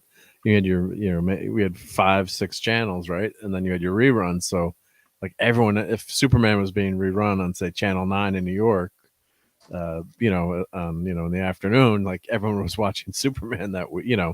So you had the choice of like the Brady Bunch or Superman, or so everyone kind of grew up with the same, same shows. So there was no Cartoon Network to turn to, or any other choices, or Nintendos, or game pads, or iPads. So I remember after school we'd all watch Brady Bunch, Gilligan's Island, and a bunch of other F Troop was on sometimes, or and then they would I think Brady Bunch played like for 10 or 15 years probably at the same time, so you knew every episode. And so and Superman, that show was replayed all over and over, because when did that start, in the 50s, or that What? first Superman TV show? When was the first 50, was that late 50s, right? 53. 53. There was a movie, 50. Okay. Superman and the Mole Men, that he Yep. did. George Reeves did, and then they did the TV series, and that was I think it was 1953 was the first year, but could be wrong. Yeah, I have them. somewhere around that. Yeah, but just think of how popular that show is. That I was born in '68, and I remember watching those as a kid. So it's something that really was really, really popular, and it was was everywhere, right? I mean, growing up, kids would always want Superman or Batman as costumes, or you had those cheesy costumes that had the horrible cheap plastic face mask, and then the uber cheap cloth outfit, right? But you all loved them, and there are a lot of Superman. You wanted either be Superman or Batman or Spider Man. No, not Agreed, Iron. Matthew Pounder. I agree with Matthew Pounder on that one. Go ahead. Post Crisis doesn't count. Yeah, I hate it's screw post crisis. But go different birthdays, pre or post Crisis. Yeah, the multiverse is hard. Screw them. Yeah, look, I one day, my feelings on Crisis have been well documented in other places where no one's seen it, so I guess it's not well documented. But I can't. To hell with Crisis on Infinite Earths. It was You know, beautiful art by George Perez, but I have a fundamental problem with a quote artistic endeavor that is motivated. Now, obviously, look, it's a business. Yes, you got to make money. Yes, and so the people from the corporate end of it sitting down and said, "Let's do this to make money." Yes, but this was not conceived of as a. In other words, they didn't say this would be a great story. Let's do this. They said, "No." This came from the other end. It came from the company, the corporation. It came from, in particular, Jeanette Kahn saying, "Hello there, Dad, man. What's up, buddy?" Jeanette Kahn saying, I'm tired of all this multiverse and all this, messed up, quote unquote, messed up continuity and all this stuff. So go do a retcon." Basically, she didn't use those terms. She went to Marv Wolfman and George Perez and a few others and says, streamline it, merge all the Earths, do it all this kind of stuff. Let's do. And so, in other words, Crisis was done not to tell a story; it was done to just to streamline, quote unquote, the continuity. And I don't think it did that. And it wrecked a lot of things, Matthew Pounder. Crisis made a bigger mess than it ever was trying to clean up. I was perfectly fine with multiple Earths. Why anyone thought it was confusing, I don't know. What's confusing is saying this happened, but it did, but it didn't, but it did. Merging Earths. That merging the Earths was far more confusing than having multiple Earths. You could have streamlined that easily without doing Crisis. Well, the multiverse is hard, just like Barbie said, math is hard. I guess that was the reason. Yeah. But it was kind of a cool, like you had different characters and you could travel to those different Earths. And of course, the MCU is going that way now, opening up, with their multiverse. And so they're going that route. So I guess, as you always say, DC follows. So soon or after. Marvel. They both do it. Both do it, yeah. So Crisis was a cosmic janitor's broom with a broken handle. That's perfect, Hungry Boy. Perfect. But you know what's funny about that? And he mentioned that. And now here we are talking about Crisis. Marvel, and we're going to get back to Superman, but Marvel, with their multiverse of madness and all this shit, it's just like DC, and they're doing just like DC did with Crisis. They're trying to fix their continuity with more screwed up multiverse crap. Idiots. That's a lot. Yeah, we don't want to get it too off the beaten track, but that's I'm sure that's how they're going to try to introduce the X-Men and maybe the FF. Oh God, help us, and maybe some other characters. But Crapola. That no more mutants already happened. The House of Magneto or House of M, and but yeah, we'll see. But yeah, I didn't mind the extra when I found out about Earth 2. That kind of blew my mind as a kid because you're reading just some of the comics and like there's another Earth and there's a different Batman on this other Earth, and wow, that's kind of cool to read about. And it wasn't that tough to understand. It was just an Earth that you couldn't see because it was on the other side of the sun that the other Earth could never detect. So that was that was kind of fun and let you tell different stories, right? So it's the art was gorgeous in that, and it was a huge event, and then the sacrifice by the Flash, Barry, that was Wally or Barry, and I'm forgetting now. It was in Crisis, who sacrificed Barry was killed in Barry, Barry, yep. So I agree, Matthew Pounder. I hated Xerox Hour, and Xerox Hour just made more of a mess and did a lot of really lousy shit, in my opinion. And wow, Drake Burroughs got to share his B-Day with Halo the Outsiders. Can't even get a solar birthday from the wow. That's a shame. Meaning, of course, Wildfire. Well, he's called Wildfire. Our great Legionnaire Wildfire, Drake Burroughs. About 10 years after Crisis, in a great book called Curse Busiek's Astro City, he wrote a story that was the most touching and poignant and brilliant commentary on multiple Earth stories that I've ever seen. It's the comic that made me cry, and it was ingenious. And it's so freaking good. Wow. But Oliver, some comics really hit close to home. Yep, indeed. Oliver says, now Marvel and DC are in a movie race to introduce us to multiverse. We have to either choose the Flash movie or Doctor Strange 2. I guess you can watch them both, though, if you want. When don't does have to that choose Flash either or. movie when does that I don't Flash know. movie open? I wonder. It'd be interesting to see how close together they open. Well, it's a few more days till Sparkly Batboy. We'll see if it's good, but Thursday's the day, so I got to get my tickets too. It's not sold out yet. But... You sure? Yeah, I got to go. I mean, I'm sure they're not sold out. No. Last time I checked, they weren't sold out. No, especially the early shows aren't. The later shows are pretty filled, but they're only showing it in 2 theaters my way, which normally they have. The old days they would have it in like 4 or 5 theaters, so we're guaranteed to get in. But it's only in 2 theaters. They only showing it. I guess it's so long. They're only showing it twice too. We have a lot of showings, but yeah, it's freaking 3 hours. Yeah, which is surprising. I hope it's good if it's 3 hours. Oh man, I better not drink the bladder buster before. I hope my chair's comfortable. And there's the thing. That's why I picked. I think I'm going to the place with the comfy chair, but I hope it's not crowded because we're going to a 3:30 feature. But yeah, you know what though? I don't even care if I have to get up and wee in that one because I'm going to be like, if I really have to go and it's almost 3 hours in, I'm probably going to be so bored I'll fall asleep or I'll be going. Yeah, I'll go out. Well, there's an app for that too, where they tell you when to take the bathroom break in a long movie. Oh yeah, this right. part's boring. I've heard of that. Yeah. This would be more like remember the last episode of MST3K that had Dr. Forrester in it. I think when it was on the Sci-Fi Channel before they switched over to Pro. Yeah, I think it was that one where you said something like, "I'm going out to." I'm just going out for a walk, guys. But out there in the vacuum of space, won't you need a suit or something? Nah, I'll be fine. Oh, my goodness. You should not have done that. Raquel, the wonderful first officer with such a generous $20 super chat. You were too kind. Love you.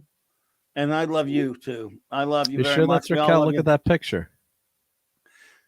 Oh, yeah. She that's one of her many cosplays. I love you, number one. You were too kind. Oh, you should not have. Thank you so much, dear. Love you, love you, love you. I hope you're holler at me later and let me know how far along you are watching some Blakes. I hope you're having a wonderful night. We love you. Yeah, so that was so nice of Raquel. Yeah, that was great. And then she's in. Yeah, you were mentioned before. She's almost caught up to me in Blake 7, but certain characters aren't around as much, and that was driving me crazy. That drove me to the internet, which I should have done to find out where my characters. Don't look at the internet. Don't look at the internet. Yeah. Don't do it. Raquel almost did it. I did it. Raquel, he did it, but don't you do it. Yeah, I had weak. No, I didn't have a lot of willpower. It just was like, where are my characters? Where did they go? So. Decepticon said he'll be watching it Thursday.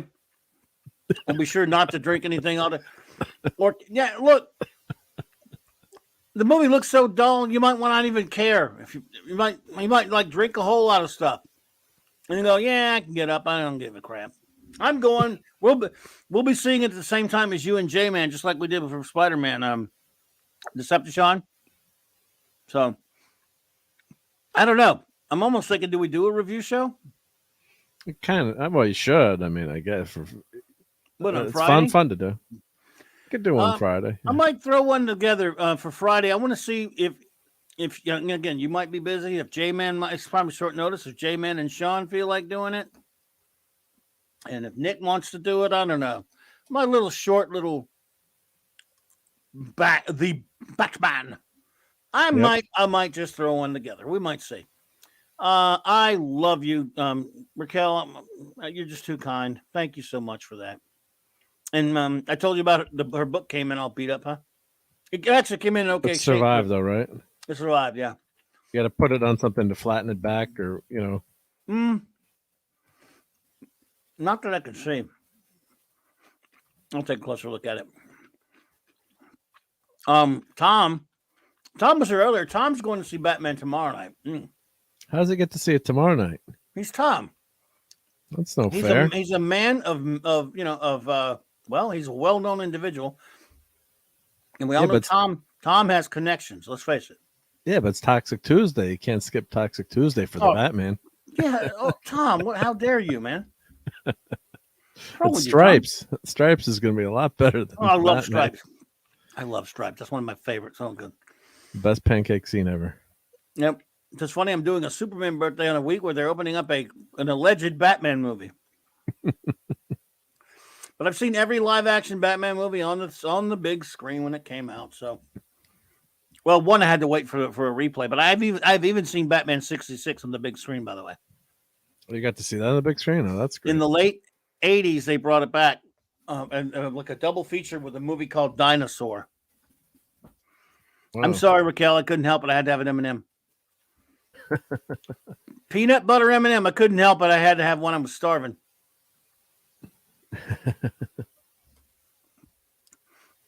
One day I'm going to do an instructional video on how to eat peanut butter M&Ms.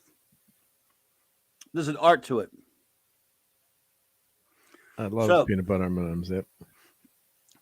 So anyway, we're probably never going to see. We'll never get another Superman movie anywhere close to what we've got with Christopher Reeve. But that brings me to another live action Superman. I've talked about this a little bit before. Wait a minute.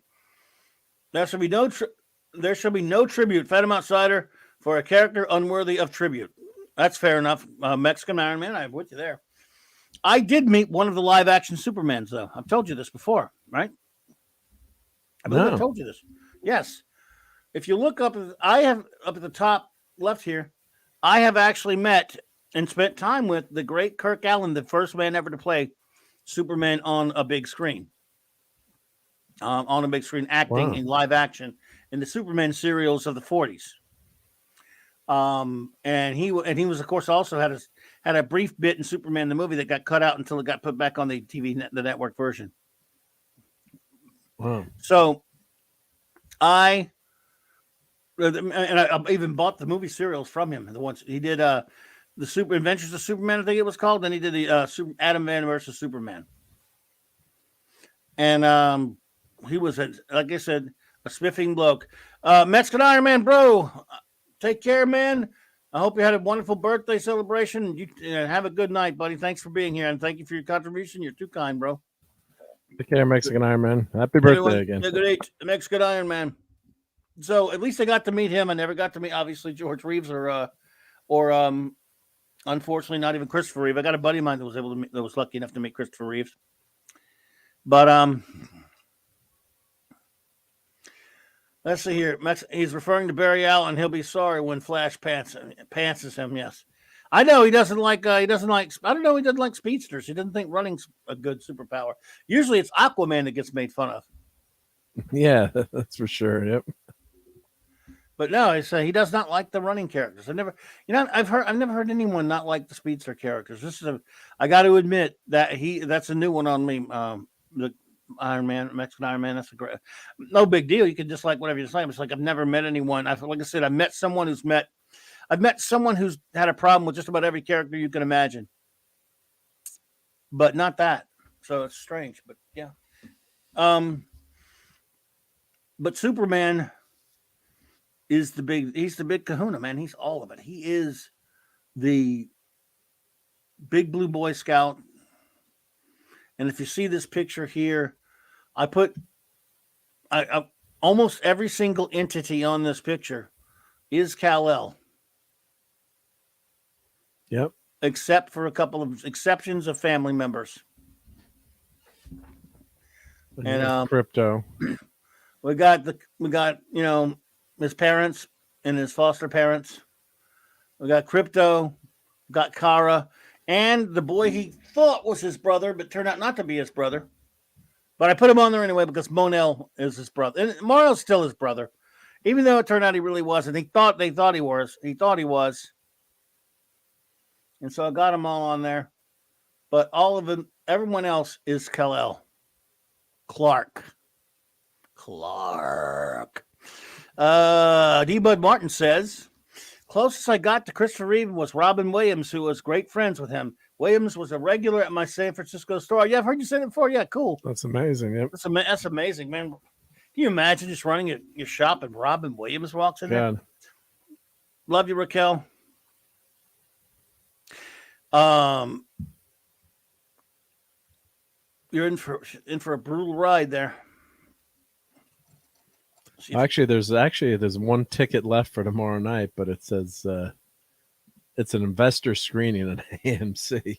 There's one ticket left for Wednesday night at 7. Wow. I don't want, that's interesting. They're calling it like an investor screening. So I guess it's supposed to be for people that are stockholders in AMC. Why would there be a ticket then? Yeah, but it's I was just googling it. It was open up to the public, so they said it's sometimes you can get in, and they give you a free popcorn. Maybe. Right. That's interesting. So. Yeah, I'm wondering how this thing's going to do. I think it'll do okay. Now, if it's good, well, it's stupid logic. I mean, the word of mouth is going to send people to it, but I don't think it's like Spider-Man. Just that week you heard how awesome it was. Everyone wanted to go. Yeah, it's not going to be like Spidey. I don't think it's going to take off like that. It's a tough haul. Plus, Spider-Man had the nostalgia of, which was super smart, of having the previous 2 Spider-Men show up. And that was just great. Yeah. Great marketing. Yeah, so 70s. There's a Superman, if I've ever seen one, is that 70s rock fan. He's a man of superness. That one is. Yeah. And was he on twice today? He had was his show today, or is that tomorrow? I was at work, so I couldn't. But he was on Purple this morning talking. Twice. Elvis. He was on twice today. He was on Purple show this morning, and yeah. So. I was watching that. Unfortunately, I couldn't make the five. I'll have to watch it later. But yeah, 70s got some great streams. Yep. Indeedishness. Well, I know you've never been one who's like really big into the artists, but let's see what he says in closing. But in the closing pages of Batman Hush number 612, Superman and Batman look at each other. Superman, ever the detective. Batman, Superman, ever the detective. Batman, always the Boy Scout. That works perfectly. They are that. They are those things, and they're buddies more than anything else too. Yep. Do you have a favorite Superman artist? I was asking everyone else earlier. I mean, I guess I didn't, like you said, I didn't really pay a ton of attention to the artists. Sorry, don't shoot me. But you kind of look at stuff and you see what you like, and from Swan, I guess it's an easy out, but God, his Superman is really, really good. So and that's a classic, the classic version of the character, but. It's sometimes I didn't really pay, especially as a kid, I didn't look at that. Oh, who's the artist? Like, oh, just that looks good, or that looks that looks bad. And of course, there's the infamous Byrne run. I do like Byrne's art, but not with the the mullet that he drew. With when that Superman book came out, that was a big deal. I remember seeing that all over the shops, and the rebooting Superman, and he's got a mullet now, and then I saw him in space wearing a mask on one issue. I'm like, wait, I thought Superman could just travel in space. Why does he? And the guy in the shop, they kind of depowered him. He's not as powerful anymore. Yeah. So, and that was who was the writer? Was that was it a female writer for that Superman? One of those new Superman series, the reboot. Was that Louise Simonson, or was it? At what point? You're talking about looking at the 90s? Yeah, I'm trying to remember now. I'm trying to just picture, we're joking about Superman with the mullet, but when Byrne Byrne was writing that too, I guess, right? She left. I mean, she did write the comic for a while at some point. Louise maybe did. it's just Louise maybe that's just what I'm, my jumbled memory. Just trying to remember that. And of course, Alex Ross is, that classic. Painting, his classic artwork on Superman is just fantastic too. So, that's great, great stuff. So, but I just love all those old, whenever you can get your hands on a really old issue of Superman, it's just it just brings you back to like such a nice place as a kid, and when you remember him and. All those, Superman family comics were just so fun to read, and it's like a simpler, uncomplicated time. That's really I kind of miss. Well, I'm with you there. Would you be surprised If I told you I can name every artist on this thing, No, I would not. No, because you are, even though you're not a comic book art expert or expert, you're kind of okay with that. So yeah, I'd say yeah, you you could I want probably do it. let's see if Phantom Outsider can see if let's see if he can judge me. I'll do it right now, of course. From bottom corner, the one with the flag, Steve Rude. Below him, Jerry Ordway. Above him, Kurt Swan and Murphy Anderson. Move over to Joe Schuster. Oh, we can't see your mouse though, right? Oh, you'll be You can't see my mouse. I know. I'm sorry. yeah. So I wish you could. There's no way for. Oh, you could share the. Well, it's common. You could share the image, but that's all right. That's How would I do never that? mind. Well, On another screen, like open it up. That's too complicated. I wouldn't be able to. Well, that'd be a good idea, but I wouldn't know how. Okay, Nick Cardy, Gil Kane, John Byrne, Kurt Swan, Dave Gibbons, Max Fleischer cartoons, Mego Superman. See the Mego? Wow, cool. Neil Adams, Wayne Boring, George Perez, Alex Ross, uh, Darwin Cook. In the corner down there, Jack Kirby. A rare Kirby Superman. With a redrawn face, probably. Yes. Actually, in that case, no. Next, well, there's no way to see my mouse, everyone, so I'll just name people and you don't have to take my word for it, I guess. Batman Brave and the Bold Superman. Steve Rude. Garcia Lopez. I'm going across again. I'm going across, of course. Mike Grell. Kurt Swan. Gary Frank. George Perez. Frank Quitely. Superman the Animated Series. Bob Larkin. Neil Adams. Alex Ross. Mike Grell. John Byrne. Darwin Cook. Alex Ross. Ross Andrew. George Reeves. Filmation Superboy cartoon. Gil Kane. Neil Adams. Top. George Perez. Kurt Swan with George Kleinings probably. Above him there, Jim Starlin, Neil Adams, Kurt Swan, and Carmen Infantino. Neil Adams again. Joe Schuster. Kirk Allen. Ross Andrew. Darwin Cook. Super Friends. Christopher Reeve, that is. Wayne Boring. Kurt Swan. Rich Buckler. And the ship was by Carmen Infantino. Well, I was kind of able to follow that. Oh, Fletch Superpowers. That's impressive. Yep. Clobby Superpower. Yep. No, that's pretty cool. Yep. That's nothing.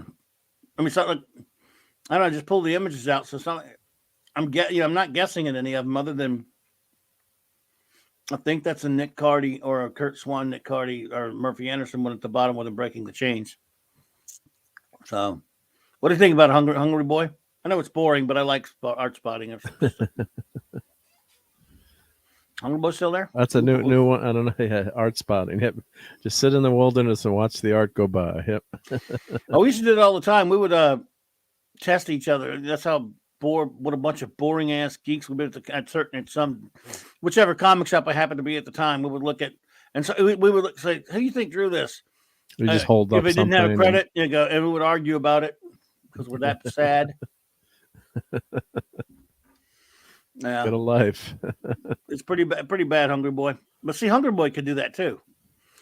And I guess Phantom could probably. I don't know if Phantom's into the artist as much. He excels at characters. I don't know if he cares about the art and stuff as much.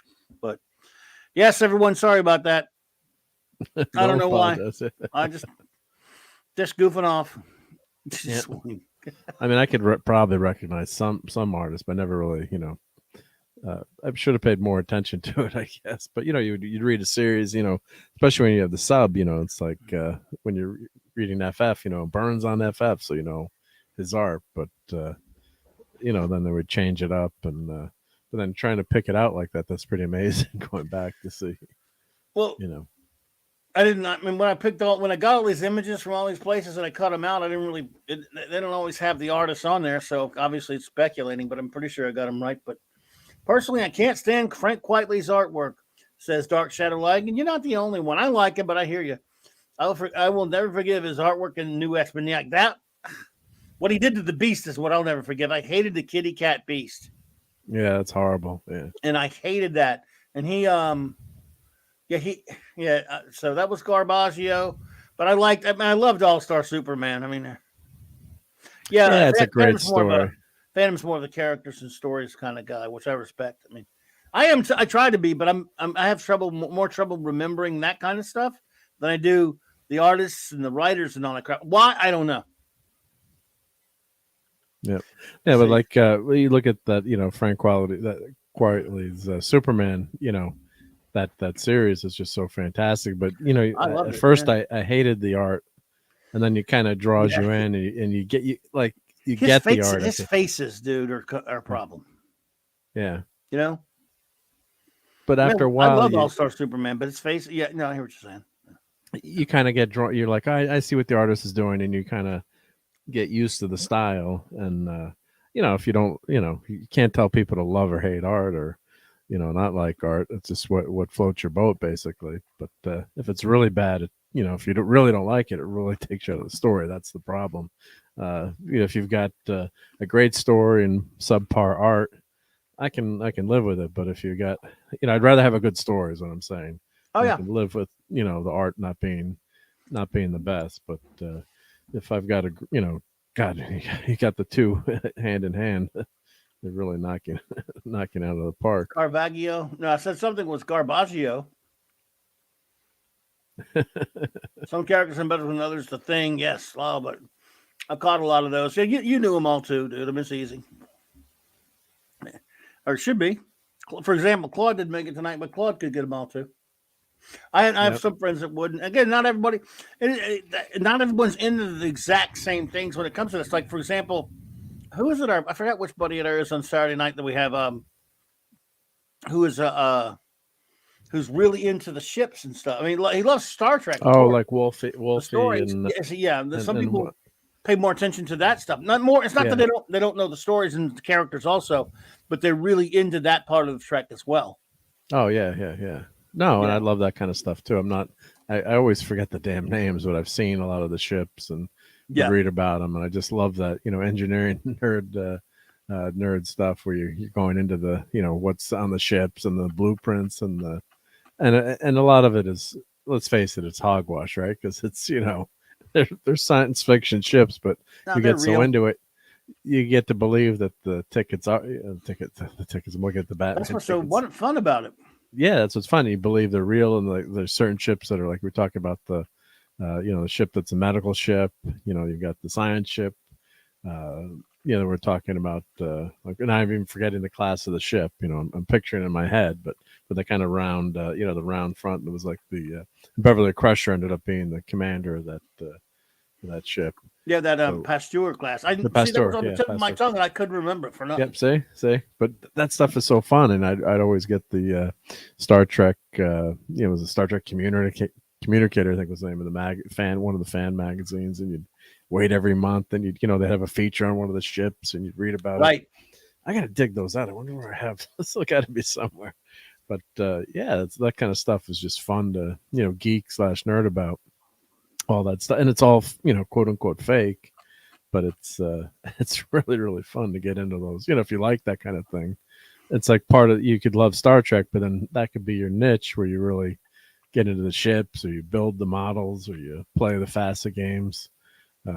So those are all great outlets and part of fandom, right? So, and some people could care two shits about the ships. If I could Yeah, use a bad bad pun there. it's just So weird.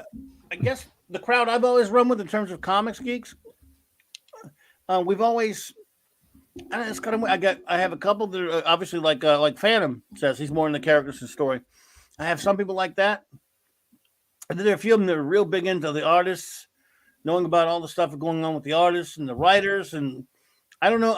It just depends, and that's something that's always fast. I love comic book history, and I love reading about all the stuff that goes on, with the artists and the process of making it, and what the kind of stuff that these people went through yeah, making all these comics. Which is again why we were talking about the other night how this comic book industry is built on blood, folks. Blood, yeah, blood, blood, and That doesn't mean people running it now still don't know what they're doing.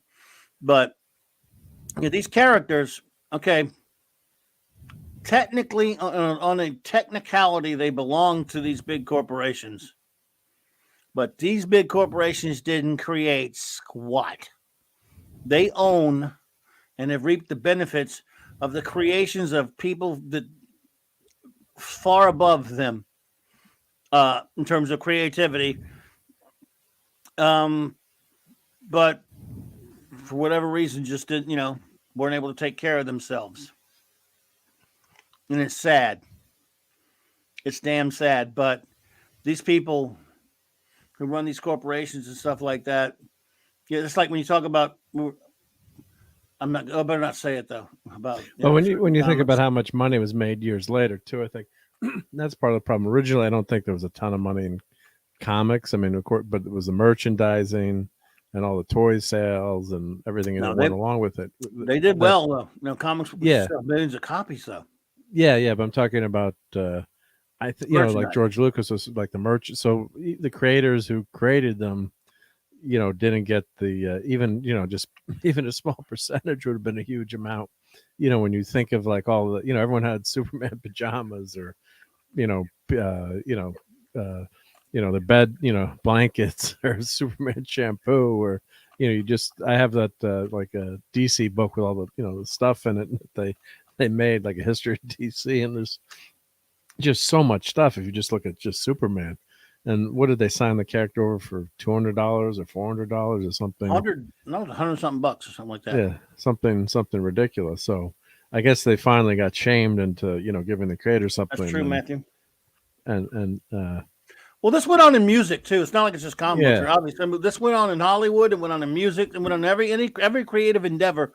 Usually, it's at the outset of or the dawn of that quote unquote industry or whatever. The creatives suffered and were exploited by the scum. Yeah, and you do work for the company, and you do, like, now there's all kinds of contracts. So do you own the character? You don't own, so there's now it's more laid out. But think of Winter Soldier, just for example. Brubaker, it's like, how many millions of dollars did he make for Marvel with that resurrection of Bucky and that whole storyline? And I don't think he got any money for nothing. None. Right?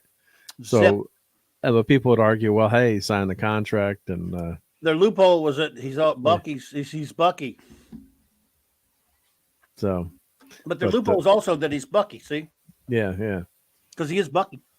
Yeah, but Bucky was dead for how long? Right? That was one of the few characters that stayed dead. Right? No, which is right. But you throw, when money, right? When money, unfortunately, can wreck friendships and families.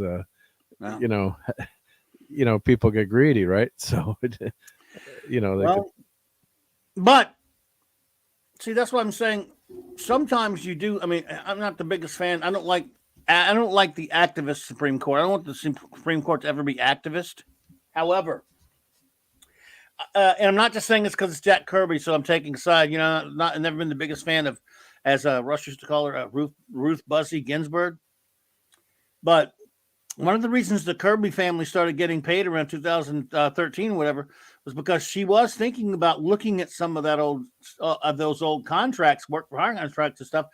The Supreme Court was thinking about looking at some of those deals that were given to people like Jack Kirby and others, and started thinking, retroactively, just because it's basically, that's something that may have got away with it back then, but maybe now we look back going, that wasn't right. Let's see if we can.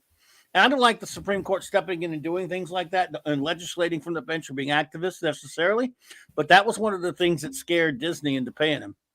Oh yeah, when they said that she was thinking about taking up the case, they came to the table pretty quickly, and we don't know what happened or in terms of exactly the settlement was, but I'm hoping that the family got a better deal because of that, and it just costs so much money to sue too that They It's probably took, who the heck knows? Speculation, but you're hoping it's a they got, habit.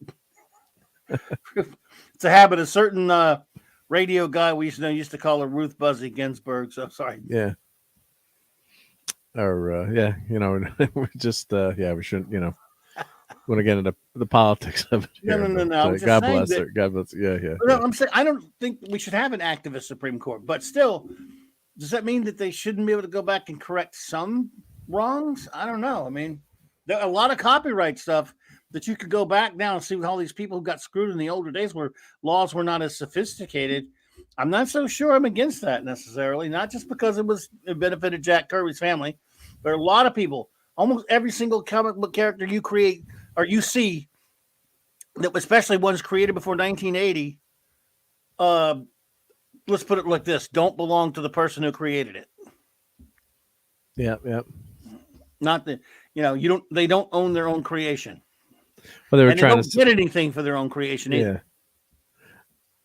yeah, yeah, and the whole court case was they were trying to say that creators could reclaim their material after selling it, and lower courts, like I'm looking at Kirby's, they said his material was work for hire, but then when the case is being appealed, I'm reading from an article. Case is being appealed from the Second Circuit, covering under New York. It fell under RBG's purview, and then the word came that word came, of course, a bit of surprise. SCOTUS asked, which is Supreme Court of the United States, asked Marlowe to respond. So this changed the landscape, and afterwards, continuing to argue before the court for argument, the parties reached their historic settlement. So when they said, because originally they said the case law was so well established that the takings argument was like there was no argument there. They said it's a slam dunk. But then when the court said we'd like you to respond, they got awfully scared really quickly, because then if they'd ruled on that, think about all the entertainment IP that could go back. Maybe not 100% to the creator, but say the Kirby estate got 25% of Marvel. That's a big, They big nut deserve a to lot crack. more than that. But yeah, well, that's Yeah, why in the '80s, when Marvel started holding Jack Kirby's original art hostage and not giving it to, that's because they wanted Jack. They were holding it hostage. This was in the '80s. This is a big story in the early and mid '80s, and a lot of the industry came to Jack's defense.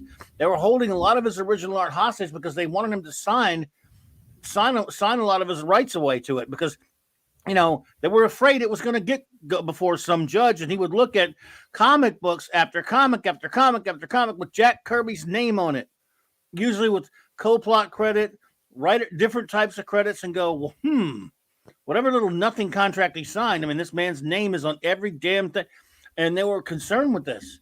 And that's why Marvel, Jim Galton and Jim Shooter and all these other people were really just giving Jack the runaround and Jack for years because of this. But until they ended up, and the agreement they wanted him to sign was crap, and they eventually they really didn't come to much of a great amicable solution. But he managed to get his art back, but he didn't get much other than that. Yep. So, unfortunately, yeah, and a lot of it disappeared too. Yep. So it's really, and a lot of these artists died destitute too, which is the sad thing too. It's not even like all right, I mean, I'm not trying to say it lightly, but yeah, they did get screwed, but at least maybe they made a good money. But some of these guys, wasn't, you were telling me that wasn't Schuster or delivering to DC Comics? Yes, Joe Schuster. I believe it was Schuster. I think it was him that was he was almost blind at one point, and he would make deliveries to DC Comics and stuff. Yes, I mean, I believe it was Schuster. Yeah. So it's how you like that? How you like that? You walk into the place that's making millions upon millions upon millions of dollars of what you created, but and yeah, okay, you were a dumb kid. Okay, Bob Kane only made it because he was an 18-year-old dumb kid too, but not. He screwed over Bill Finger, and his father was a lawyer who set him up and at least got him some money. Yep. Because he had that one guy happened to have a shrewd father that at least, got his name all over Batman, and it took till 2016 for them to start putting Bill Finger's name on it. So his family gets a little bit. Yep. So it's a Oh, damn smart. shame. Yeah, So, be smart. Yeah. Well, of course we and don't like Kane for what he did, but at least he had, like you no, said, family protecting him. Yeah. but at least again, what that has to do with Superman? Not much, other than it does because Superman's creators were really treated horribly. So it does because Jerry Siegel and Joe Shuster. I mean, it took Neil Adams and a bunch of other guys in the '70s to shame the crap out of Warner Brothers because they would when they had a movie coming up and they didn't like the bad PR he was hitting them with. Yep. So they gave him a little bit of money, not enough, so much, not, and eventually their heirs had to keep fighting for more and more of it. But yeah, it's just. Yeah. But for the most part, you have to be a big character like Superman for that to happen. Hello there. Yes, the odd man out. I haven't seen you here before. Nice to see you. It's welcome. And yes, Batman and Bill, the Bill Finger documentary on Hulu is excellent and heartbreaking. Yeah, it made you cry watching that one, and it was just Oh, it's just horrible. so terrible. Yeah. But I Forgot. think the saddest Yeah. part is the one when he was watching when he got to watch the episode Batman that he co-wrote with his friend, Yeah, and and he asked him his, if he could put his credit above his, and they got together and they watched it at the ABC studio. I think he couldn't And even he afford a cried. TV. It was a story, No, right? he had a little black and white TV at home or something. He cried. I Yeah. mean, if that man, God, you just want to go back and tell him, man, what you created, it's gonna last forever. Batman, in the case of these two guys, Superman, and it's just wow. At Yeah, at least, least if yeah, Bill Finger had gotten some of the recognition while he was alive, I mean, let alone the right. money, but just to have people know, they're all, how much they love you or cheering for you. And that's what I really can't stand about Bob Kane doing that, screwing someone over like that in terms of, taking all the credit for something. That's And then just so he evil. admitted it later in life, though. Yeah. He went on record admitting that Bill Finger did all of what he did when he was getting closer to the end of his life. He's on record. There's a book that he put it in. Yeah. So Bob Kane later admitted it. But I'm saying to do that for years and years and years. I mean, to I guess a friend. I mean, I'm assuming they were friends at one point. But they were kids. They were both two kids in school. Yeah, he went to the. He got his buddy Bill to write because he knew he could write. Yeah. Yeah. Well, and that's funny how Siegel and Schuster were friends and they create Superman. And they didn't screw each other up. They could have easily done so, I guess. Maybe Schuster could have screwed Siegel over, but Siegel was a little bit smarter. I don't know. But those guys stuck together as friends, whereas Bob, not so much, huh? Yeah. They could have been Finger and Kane. They could have been the Kane Finger and Kane duo, just where you got Siegel and Schuster, but no. Or Kane's Chicken, right? What's the place down your way that has the good Cane. chicken fingers? Yeah, Raising Cane's. Raising Cane Finger. There we go. There you go. Sorry. And but just didn't. It's a damn shame. It would have been nice for him if it happened. Of course, look, as still Siegel and Schuster got screwed and they didn't screw each other over. They didn't need to because if Bob Kane and Bill Finger had done that and Bob Kane's father had intervened, they would have been just as screwed over, both of them. Yep. For Batman, so yeah. And maybe because he was protected, he didn't want to say anything else because they would have to share money with Finger, right? He was 18 years old. His daddy said, "Shut up and just do what I tell you." His daddy was a shyster lawyer. No, but I mean, later on, right? I'm saying he never wanted to admit it. He was probably. a weasel. Yep, he was just total weasel head. Yeah.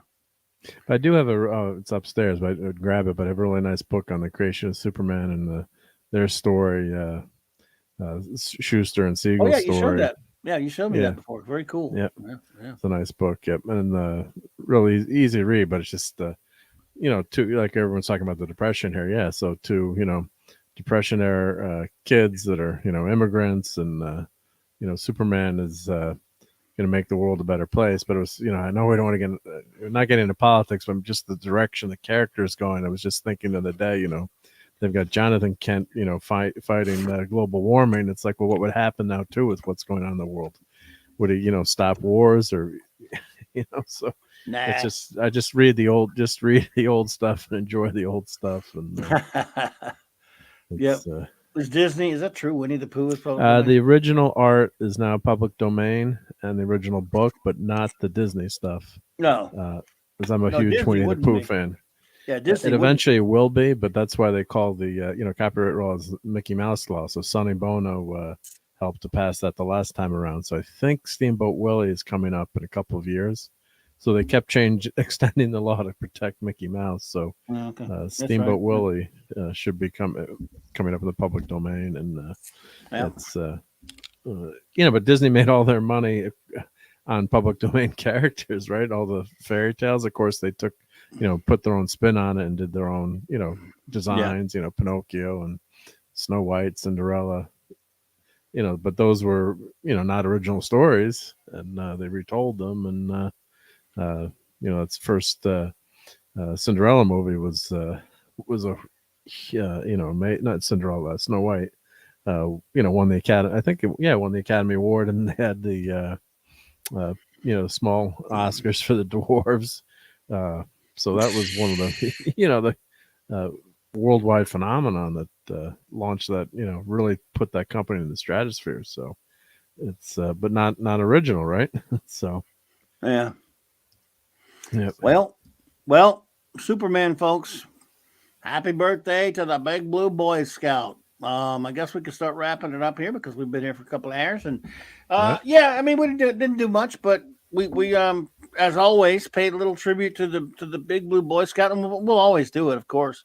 Bottom line is Superman to me means the greatest superhero of all. My favorite, of course, has always been Grimm, but that doesn't mean I can't acknowledge that Superman is the big kahuna, that Superman is the most important of them all. Jerry Siegel and Joe Shuster, thank you. Man, God, I'll never be able to thank them enough. One of these, when I went to the Superman Museum in Metropolis, which was wonderful, I recommend that everyone. I just, you know what? I wish I'd have. Hey, hello there, Monkey Jeebus. I wish I'd have put those pictures up. In fact, some of the museum pictures you had.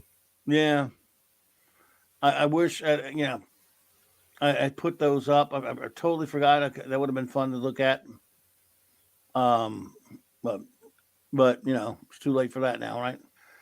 Let's spin the world backwards, and we'll rewind a little bit so you can show them. Just kidding. Okay. Well, I could do that. Yeah. You could do that, right? Yeah. Actually, I could probably pull them up. Do it. Yeah, if you're gonna regret not showing them, what the heck? You can't. It's not coming up right. I don't think people mind another few minutes hanging out with you and hearing Superman stuff. Well, I should have pulled them up. It's not coming up. In other words, I don't know how to pull them up on my computer. It's not coming up like I used to. It's not coming up the same way, like my downloads. Oh, okay. Yeah, it's not showing up in there. What's wrong with this thing?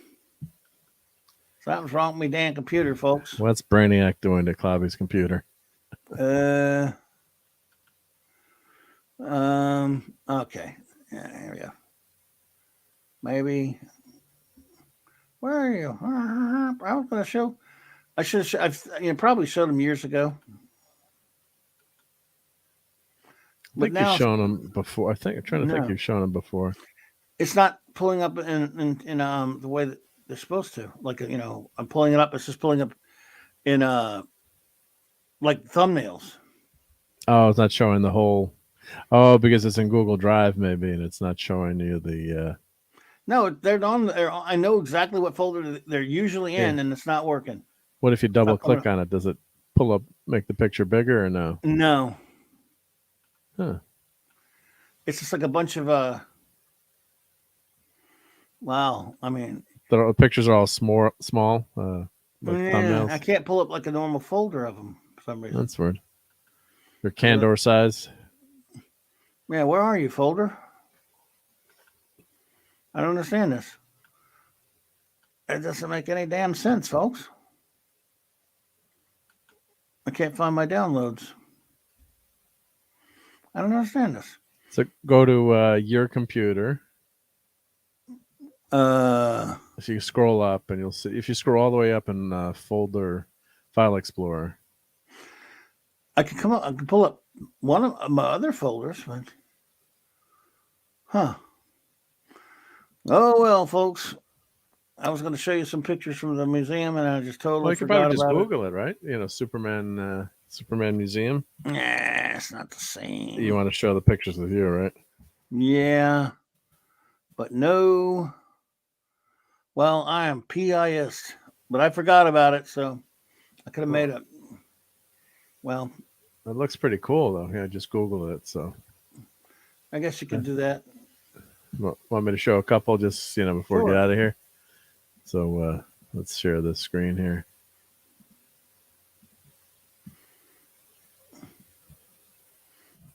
I guess this is the big Superman statue in front. If you want to, I haven't been there, but that looks pretty cool. Well, hang on. I was still trying to get this thing up. Yep. This is pissing me off. Why would it do this? I can't. I'm going to start punching things. Who thinks I should start punching things? Just remember not to use your super strength. Any volunteers? What do you think, guys? Should I punch stuff? Oh, I think maybe I found it. No, I didn't. All right, who volunteers for me to punch things? Let me check one more thing here. No. All right, never mind. Screw this crap. Sorry, everybody. Go for it. All right, so if you want to share what I have, let me get the overlay down. Yeah.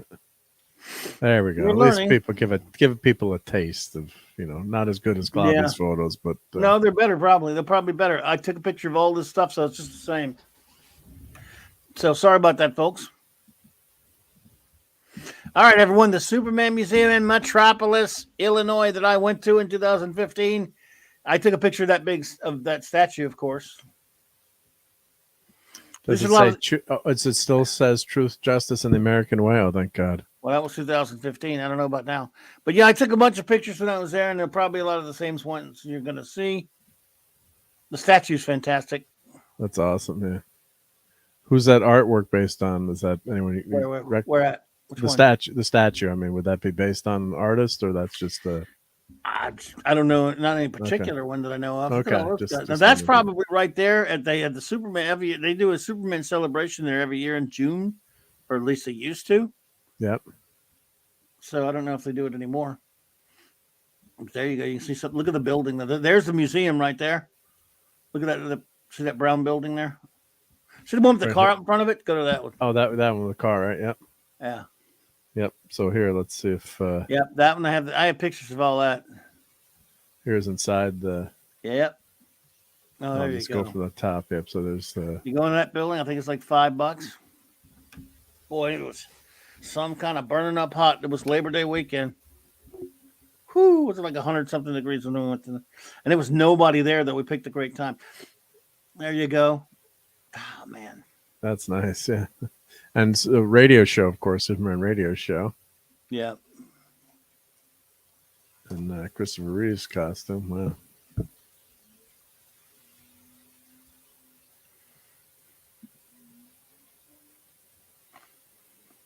Bat 5.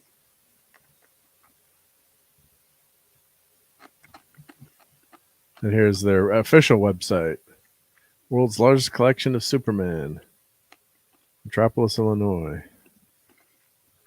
Nice. So here, I'll put this link in, but everyone could follow them. And it's under renovation. The gift shop is open. Let's see the photo gallery. Are they under renovation? That's what it says. Yep. What the hell? Until March 5th. Oh, okay. That's March not bad. 5th. Not bad. Yep. This week. Let's see what the photo gallery. I want to go back. Even though I spent a lot of time in there. It'd be fun just to do that road trip again. I love the colors that they painted there. That's great. Yeah, the building's beautiful. Gift shop's got a lot of cool stuff in it. Did you drop a lot of money there?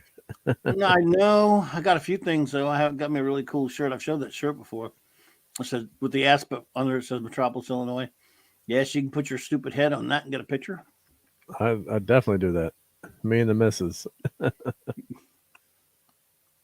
Oh, I have that. This little doohickey thing. This I have that. on the right.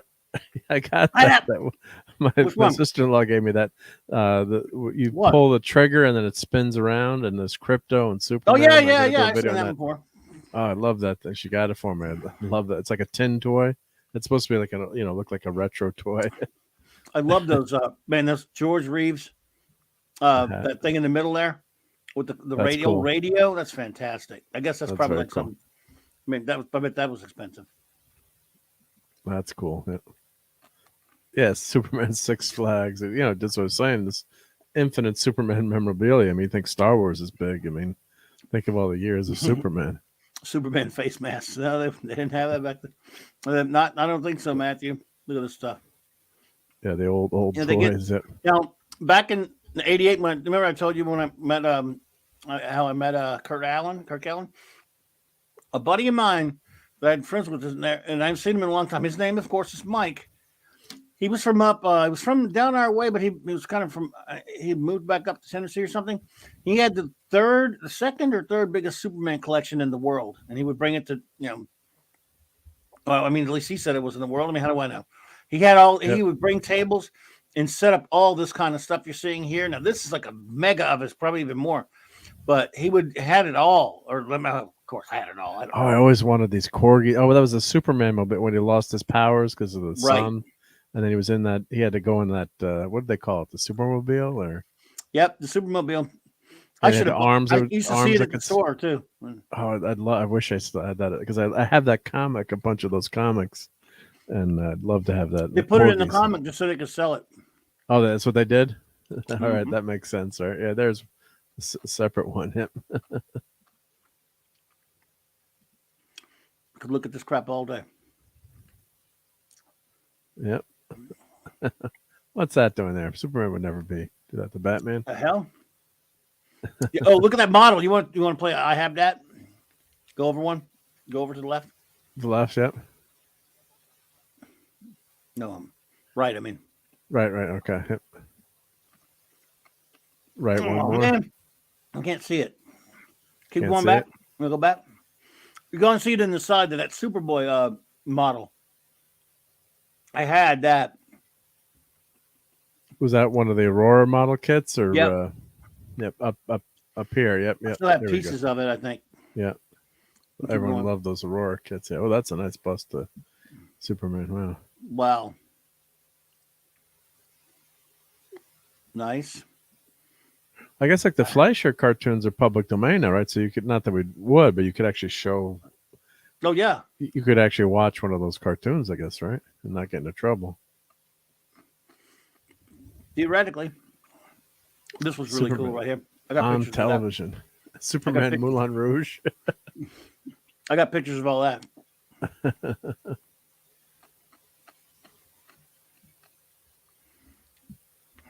Kal-El, I'd love to go there with you, partner. You'd definitely love it, man. Oh, wow. Belt buckles and pins. And belt buckles. Lighters. And back when you could smoke. Not condoning smoking, just saying that Superman lighters are cool. Superman lighter. That's hilarious. Is the only actual Superman statue face casting in existence. Oh, that's a statue that's outside, I guess. Yeah. There's supposed to be a casting of the statue that's in front of the museum. Yeah, they probably made the face. Yeah. I reckon. Clark Kent glasses. I could use those. My eyes are getting really bad now. There you go. Wow. Leather case. Oh, that's cool. The old record player. Superman record player. Superman record. Yep. That's a Superman record player, dude. I don't. I would have. Did you have one or no? I wish. I saw that. I mean, I took a picture of this when I saw it back then. But man, I would have loved. As a kid, I would have loved that. Oh my God! Can you imagine getting that as a kid? Yep. Well, it's a MP3 player for you.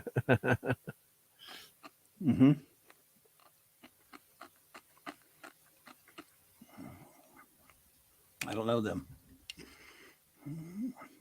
Place ain't small. It's pretty. There's the store right there. Yeah. Wow, that's pretty big, actually. Yeah, Not gigantic, but yeah, they got a lot of stuff though. big enough. Yep. Is that Like when all I of the go to the museum? yeah, I guess or they have a Lego they have a Lego model of it. That's awesome. That's Wow. cool. Someone did that. Yep. Like when I go to the casino, they had like a comic book store / pop culture stuff. It closed down, but the casino in Connecticut, and it was always fun, because you'd go there. Hopefully, if you won Well, something, there's the usually shirt you I get got. it Sorry. down here. No, it's okay. Yeah. No, the one you can barely Next see one. it. It's kind of Yeah, it's right here. Yep. yeah. And that's how I got one of my statues of Ben Grimm, even though it's from the FF movie, but I'd won some money in the casino. So I'm like, I'm buying the damn statue before I lose it, give it back to the casino and I'm leaving, They had some stuff. I mean, they had a lot of good knickknacks. Yep. They had there's a comic rack back there too, but no, not really a lot of great comics. But Yep. I had a lot of relatively recent comics. Let's see what else they got in there. Yeah, it was a beautiful building. Nice And job. you know what else? You know what else there is in Metropolis, Illinois? Nope. Absolutely nothing. Nothing. It is a blink and you miss it drive-by hole. It is not in Metropolis. There's a comic shop though. First of all, when you're driving from wherever you're coming from towards it, you'll see signs all over the place with Superman on it. Welcome to the home of Superman Museum and all stuff. Yep. And there's a comic shop out there. I thought, wow, that looks pretty cool. This comic shop's kind of in this building out. It's kind of building on the side of the road outside of nowhere. And there's a TARDIS out in front of it.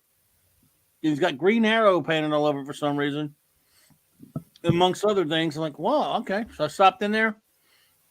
No offense to anyone who goes to that comic shop. I'm just saying there really wasn't much in there.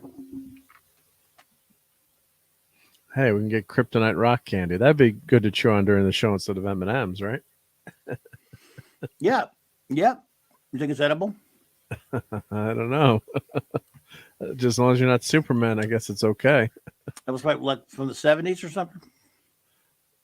Well, this is current. No, this is their gift shop, so they're selling kryptonite rock candy. We might buy it, but That's just sugar. Yeah. The Superman eat your veggies toddler shirt. Yeah. What in the hell? Well, anyway, there you go, folks. A little bit of the Superman Museum. Yep. After I went to this, it was a trip I took by myself. Everyone, I'm sad that way. It was what she's got under the cape. It was batteries. Yeah, what's under that cape? Batteries. So so I went to this, and it just so happened. I think I told you before. I had some friends who were going to another event. It was Labor Day weekend. I was going to go do this and go ride around the country a little bit, then go to Dragon Con to see my retro blasting friends. Yep. So, I left. When I left, some friends of mine just happened to be going that way, so we all got together and went and hung out at that day so I had somebody to hang out with. That was kind of fun. And then I drove the 10 hours to Canton, Ohio, to go to see the NFL Hall of Fame, which I've always wanted to go to. And I had a plan to make a side trip, which was about an hour or so off the beaten trail from there, to go to Ohio, to Cleveland. I love that shirt. That's really cool. To go to Jerry Siegel's house, where you could go and get a tour of seeing. You could probably find a picture if you should see it. You could see. You could go in there, and if you call them, they'll take you and let you come inside and see inside the house. I don't know if what they charge or whatever, but I have a friend of mine that did it a few years later. I've always wanted to do it, but it's pretty crazy. It looks pretty cool. You get to go in there and look a little tour. The house is nice. They got it all dolled up or whatever to look like Superman stuff. I don't know if you're familiar, if you've ever heard of that, but I would love to go in there. I really wanted to go there. No, I'm looking at it now. Yeah, they have pictures of Action Comics on the fence outside. Okay. And they. Can you share that? Oh yeah, sure. Yeah, let's share that. Yep. Let me share that.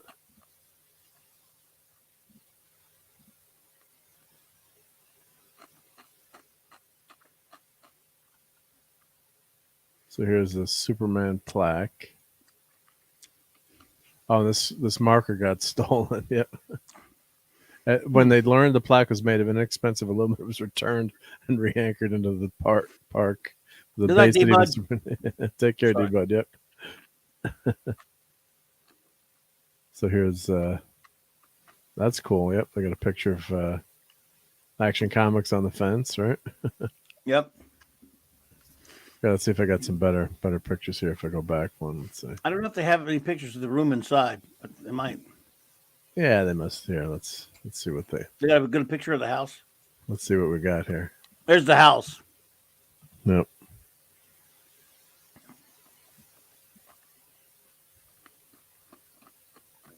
There's the plaque. I can't. I always like to read the plaques if they would tell us. Hey, Keely. Oh, God.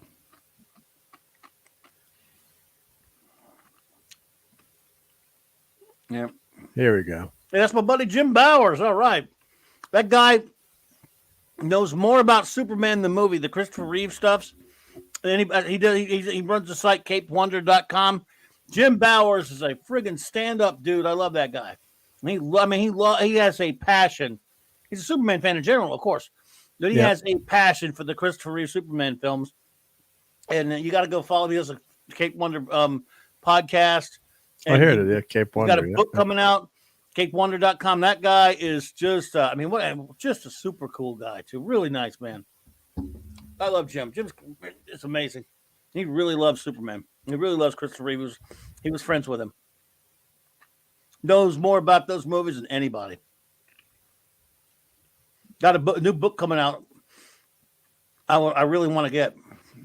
Well, he's got a YouTube channel too. It looks like so. I'm gonna get him on. There we go. I'm gonna get him on one night. Put that in the show notes I'll put in the chat. Yep, if I can. Yeah, just go to here. What's the? It goes to every con. I guess he's going to that con in Cape Wonder. Yep. Yeah. So there you go. Jim Bauer, good dude. I love that fence. I say buddy like cool. I really know him. And he's very nice. What I mean by that is he's very nice to me and everyone else on Facebook. We don't know each other. He's just very friendly guy. Like right? I made it sound like I sound like a dude saying, "All right, buddy." I just mean he's such a buddy, cool guy to everybody, and he's nice to me now. So no, there's Jerry. He has said he wasn't. Jerry wasn't popular, but he was a dreamer, and he left us. I think the rest of the quote was some amazing stories to read. Mm-hmm. All from in that house. I always love reading the plaque. Yep. Amazing. What they gave the world. Thank you, Jerry Siegel and Joe Shuster. Thank you.